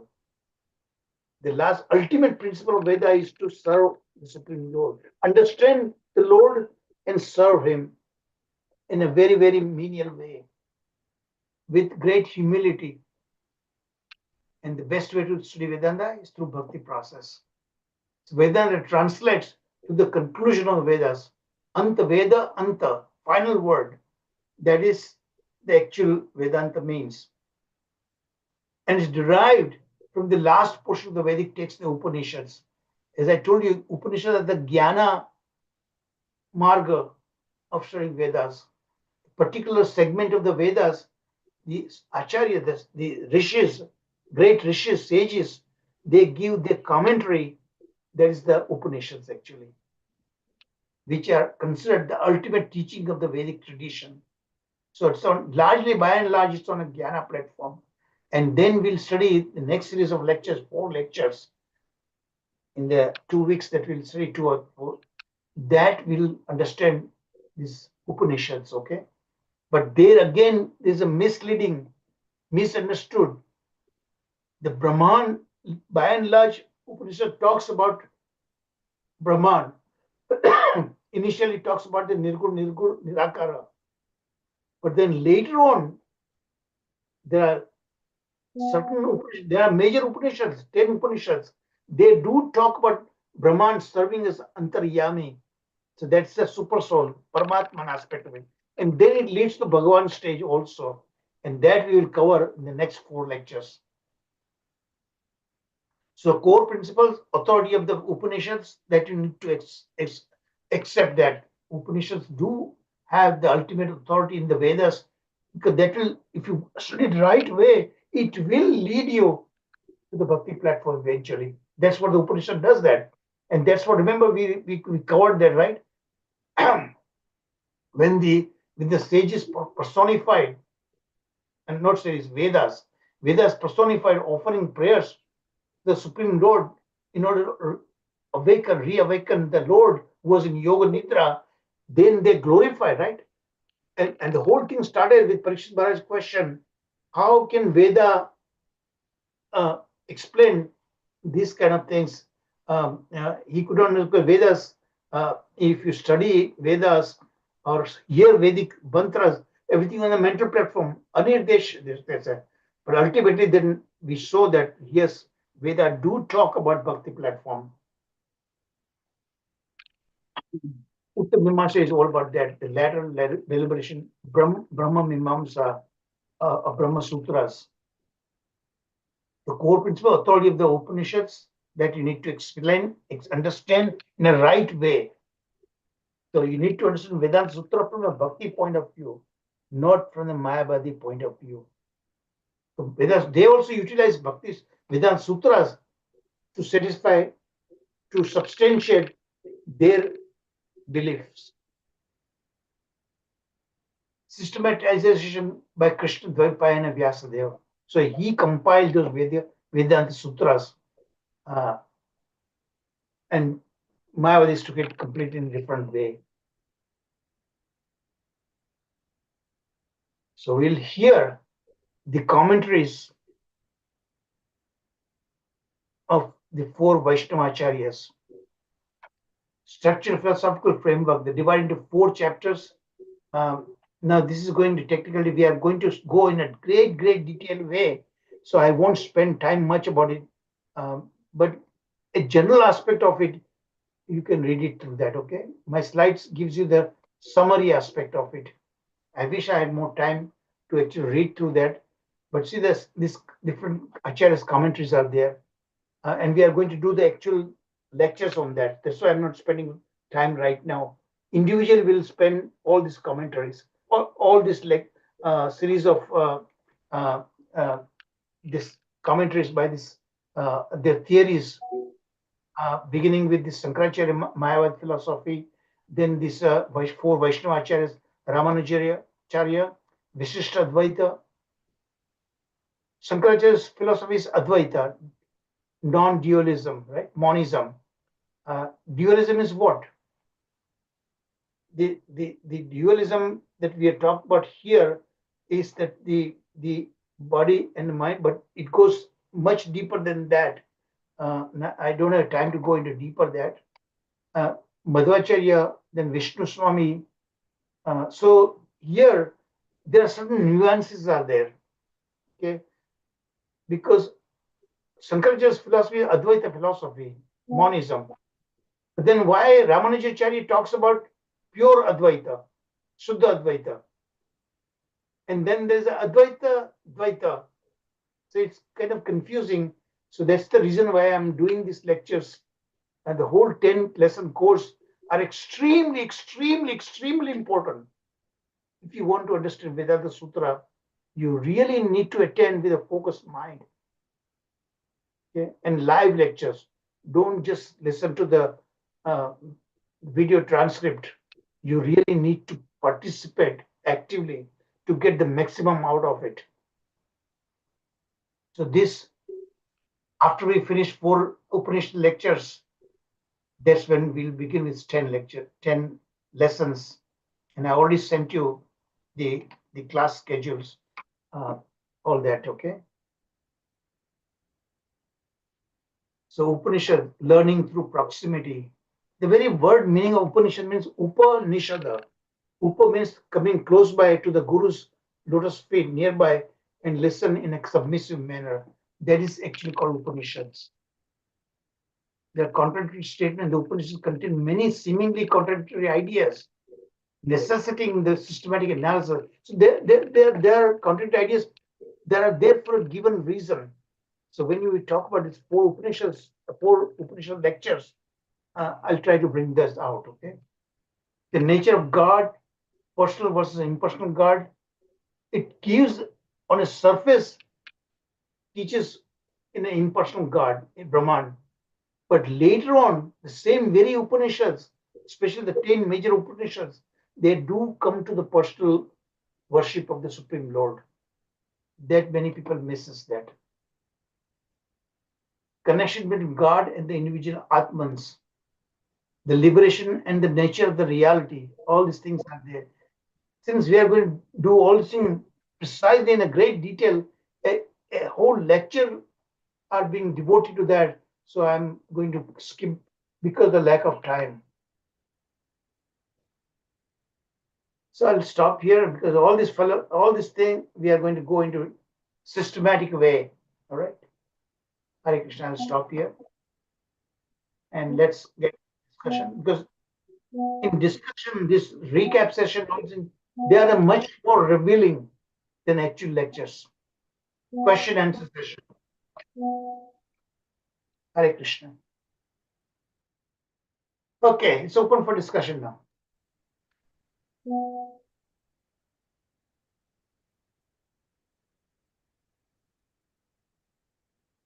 It was very challenging to take 23 slides in a limited period of time, unfortunately.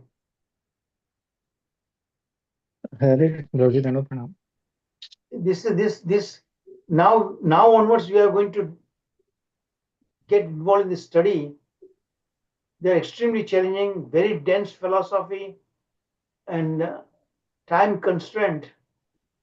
I'll do my job as best as I can, okay?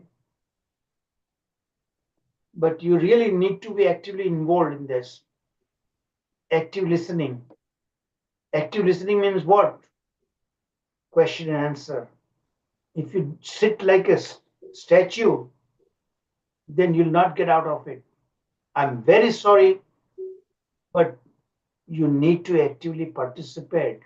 And you can do actively participate only when you look at my PowerPoint beforehand. They'll get maximum out of it. If you don't look at it and just attend lectures, that's not the way to get maximum out of it. So I strongly urge all of you, please familiarize yourself with my slides. I've taken so much pain in preparing those slides. How much amount of study I've done that? Sir, Prabhuji, can you expand on that, please?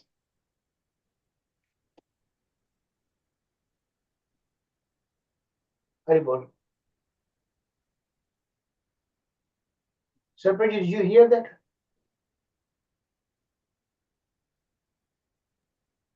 Okay, Hare everybody's so Krishna silent. Prabhuji, Dandavat Pranam Prabhuji. Yeah, So thank wonderful you. class, Prabhuji. We are trying to grab the essence of all this philosophy.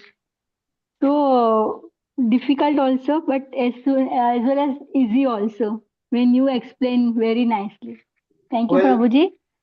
two-way Prabhu ji process मगर is ये जो मुझे लगता है कि जो योग पतंजलि योग सिस्टम जो है वो रियली ऑथेंटिक है अगर जो उनका पर्पस अच्छे से समझ सके तो क्योंकि बहुत ही देखा ना? मीनिंग यूजफुल है Ishwara Pradidhana. The central message is Ishwara हाँ Pradidhana.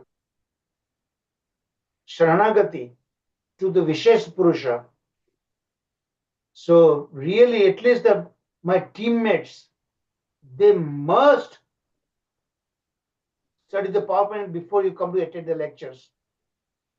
And you get the ball rolling in question and answer. And the recap, people who are going to be doing recap, the next series of lectures, they need to do a thorough job. Haribol. I cannot overemphasize that.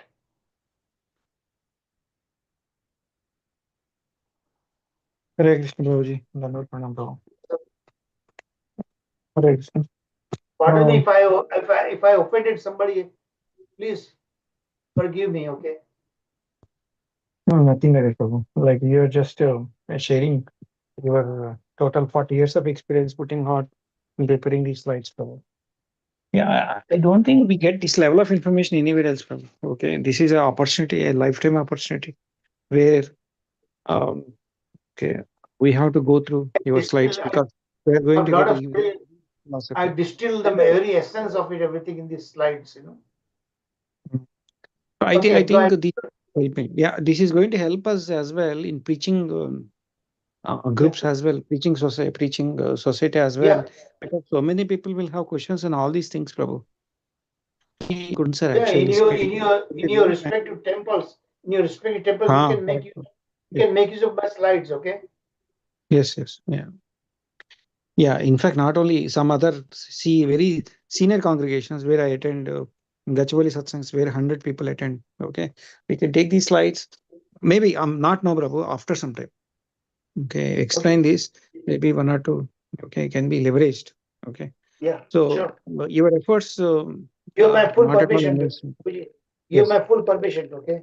The greater the way it is utilized, the better. yes, yes, That's the Prabhu. Yes, ultimate Prabhu. purpose in preparing my That is slides. ultimate. Yeah. Ultimate purpose Yes, is Prabhu. There is meant no doubt. to be utilized. Yeah, yeah, as of now, we are seeing at a surface level, but I think the next 3, 4 sessions are going to be very crucial to understand the differences. See, one thing for sure, if I understand correctly, Prabhu, okay, only our Dharma, Sanatana Dharma has this many flavors, this much of flavors like Jainism, Buddhism, and on top of that, okay, Advaitam, and then Dvaitam, so many things. And then so many things clarified by Chaitanya Mahaprabhu. He has brought the clarity to all of us. So it is all because the Krishna wants to give opportunities, okay, for everybody, at even if they don't come to bhakti. Is that correct, Prabhu? Is that is the understanding we should think, Prabhu? Even Jainism, Buddhism, they're atheist religions, definitely, but there are positive elements to it that we will cover that. Okay, okay. They have temples, even though it is all like it is all like impersonal, but Jainism has so big temples, bro. Big temples. They do Abhishekam and all that. Okay, that And is what I have. we will see some positive elements to it that I have given in my slides. You'll see that. Okay, bro. Okay, bro. बहन जी प्रभु जी आप प्रभु जी अगर कर्म मीमांसा जो philosophy है उसमें कर्मकांड के बारे में ज्यादा बताया है, मगर अगर हम पर्टिकुलरली कर्मकांड करते करते भगवान मतलब जो डेमीगॉड को हम यहाँ पे बताया है कि देवी देवताओं को आप इम्पोर्टेंस देते हैं, मगर ऐसा एक सच टाइम आएगा कि वो देवी देवता हमें भगवान की ओर ले जाएगा। देखो भगवान शिव जी उसका तो अपना संप्रदाय है उसका। भागवत में हमने सुना, right? Shiva Gita, yes, Rudra Gita. So Rudra Gita. So there are positive elements to it, you know. Depends on how you take it, how you look at it, you know. And we are going to try my level best to bring out those points too. Also, how these are evolved. Jainism, Buddhism, ultimately come to Vaishnava platform.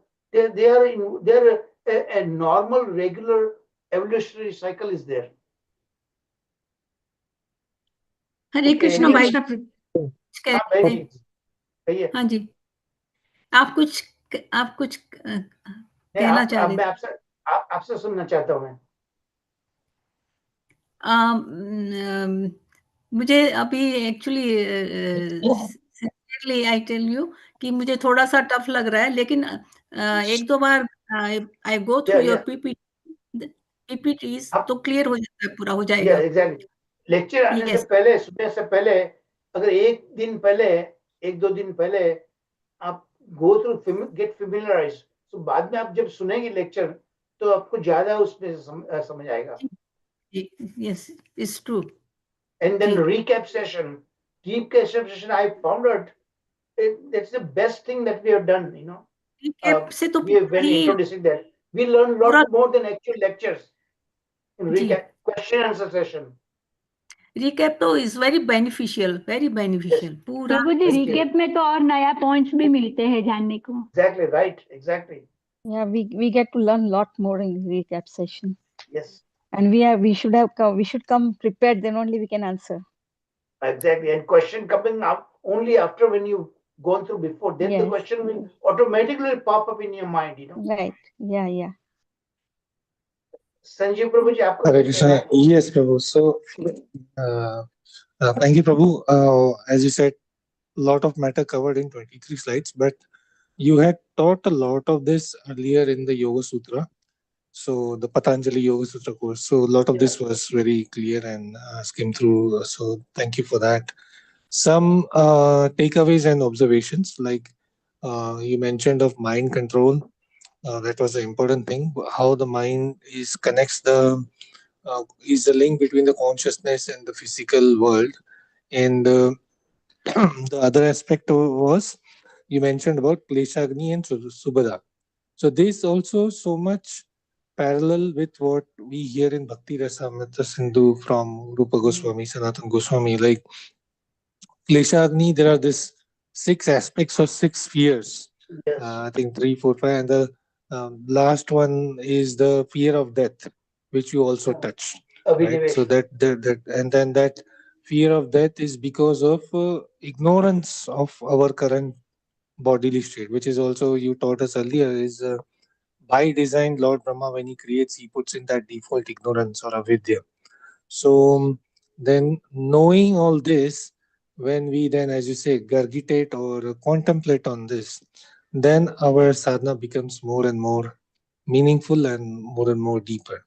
And then hopefully we can parallelly reach to that state of samadhi.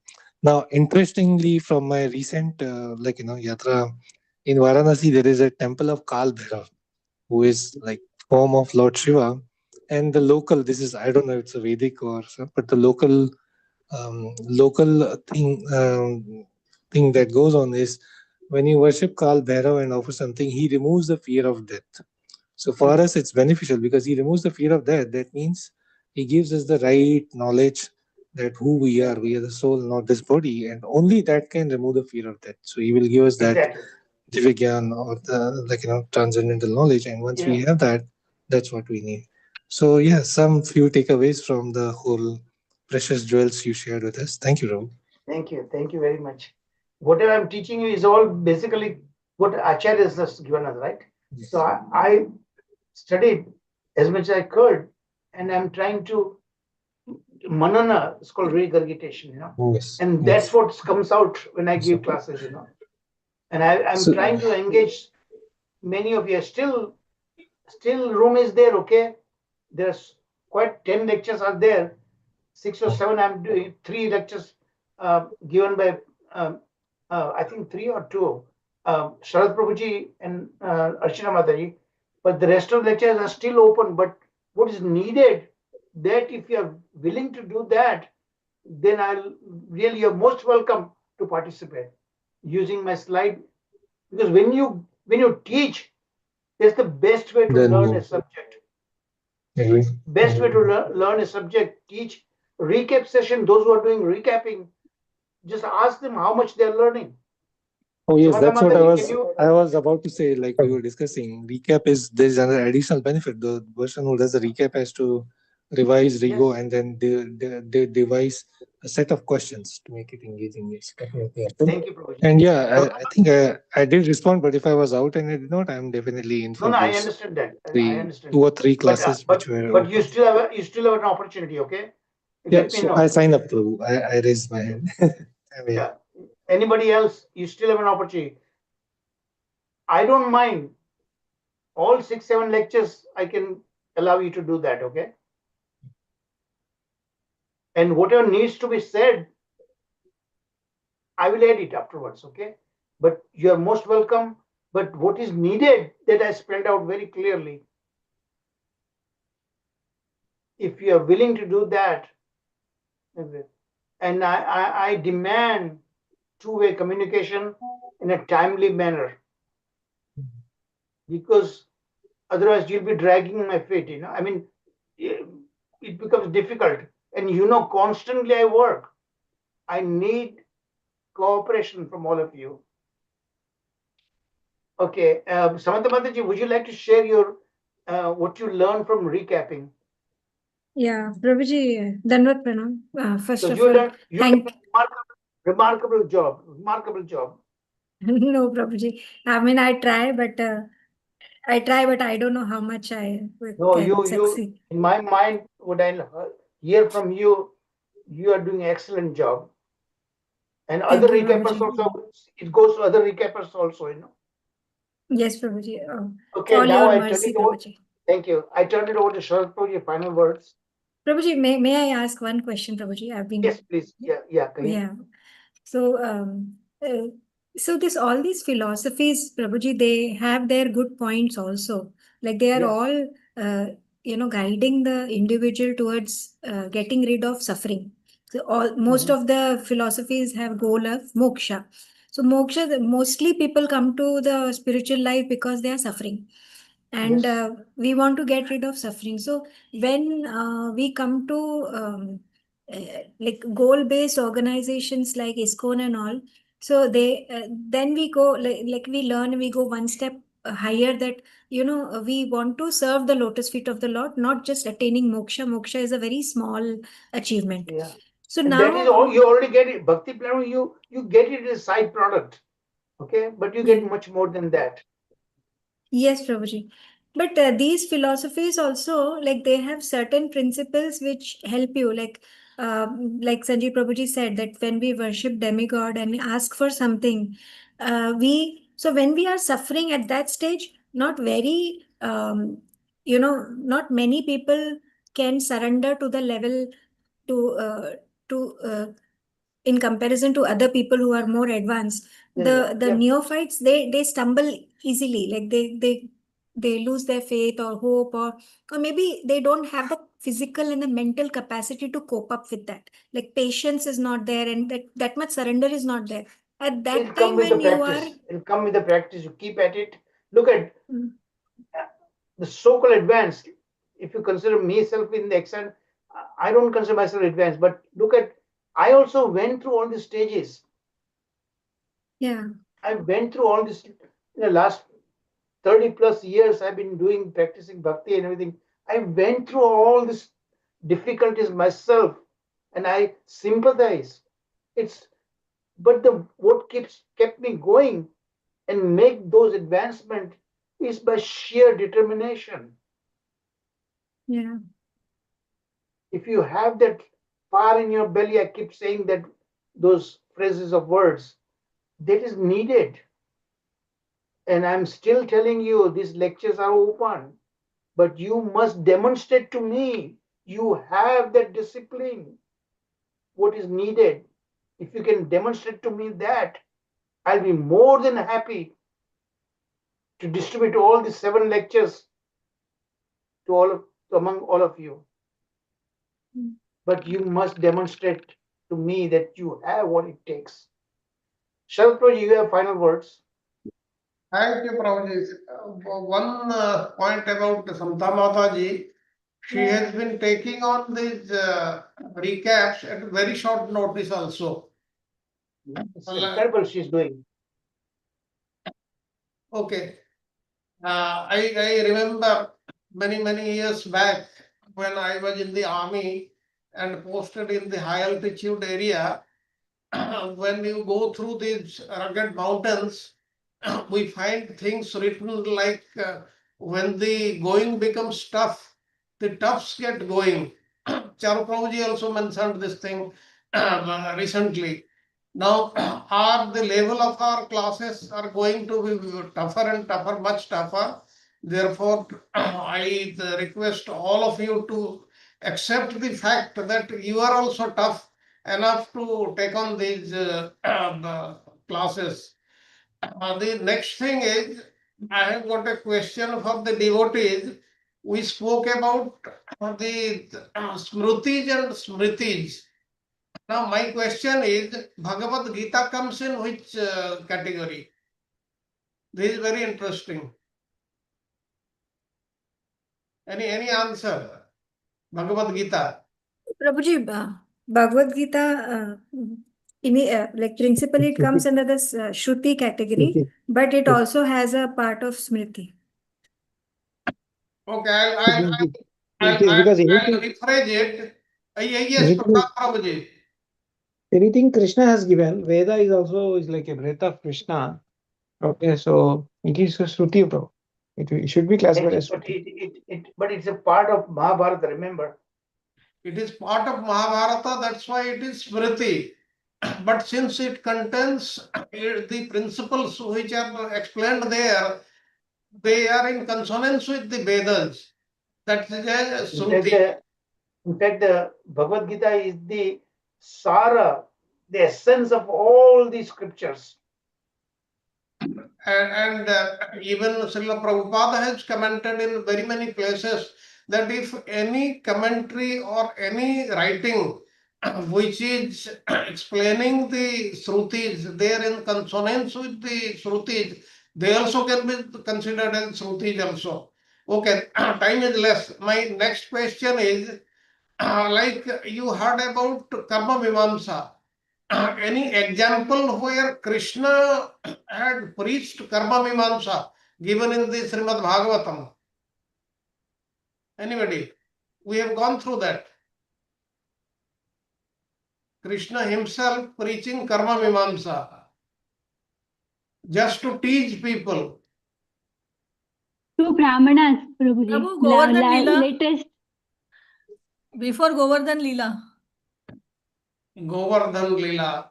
Yes.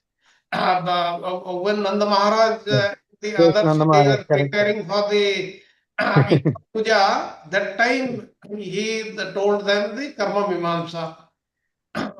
Okay, then point about moksha. We have been hearing about moksha, liberation. Please remember that this term has different meanings for karmis. For karmis, when somebody goes to the higher planet, that is the Swargaloka, that is moksha for them. For the yogis and the jnanis, it is different. For the devotees, it is different. Then we spoke about karma kanda. Please remember that in some rituals, karma kanda is also allowed, like in marriage ceremony, in death ceremony. Universally, this karma kanda is used. Then another thing I just want to remind all those who are going to take classes, there have been a lot of changes in the schedule, that is the dates, and I had requested all of you, those who will be taking classes, to send the schedule to me so that I recheck and confirm.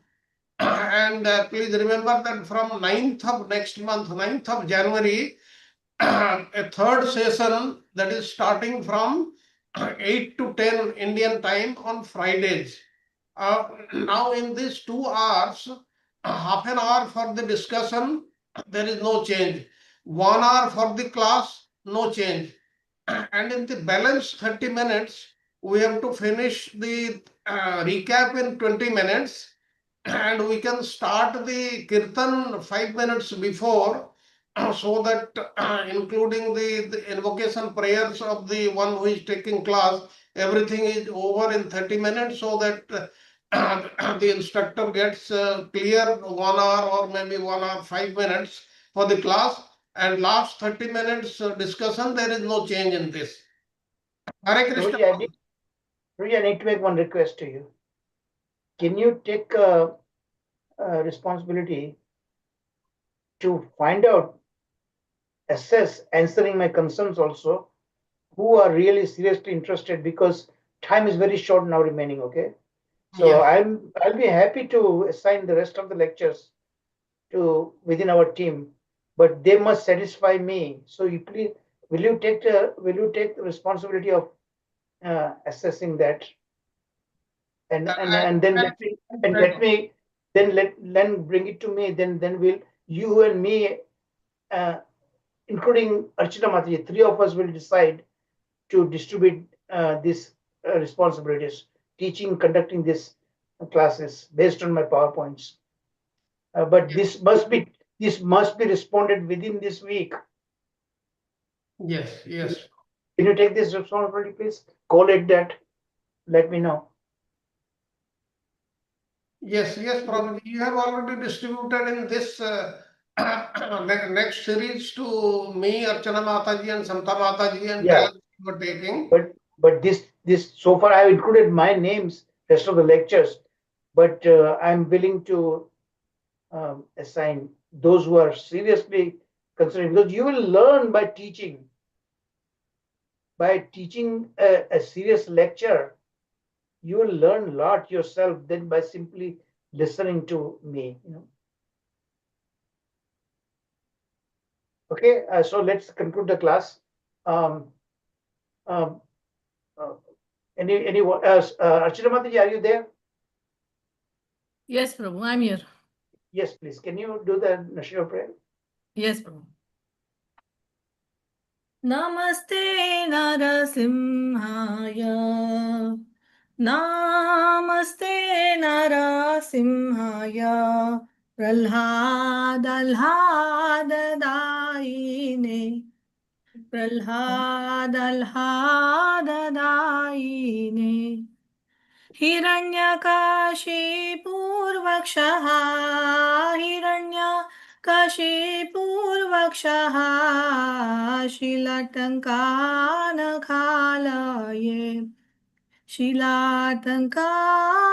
शिलाटङ्कानखालये इतो नरसिंहा परतो नरसिंहा इतो नरसिंहा परतो नरसिंहा यतो यतो यामि ततो नरसिंहा यतो यतो यामि ततो नरसिंहा बाहे नरसिंहा हृदये नरसिंहा बाहे नरसिंहा हृदये नरसिंहा नरसिंहमदीं शरणं प्रपदे नरसिंहमदीं शरणं प्रपदे तव करकमलवरे नखा अद्भुतशृङ्गा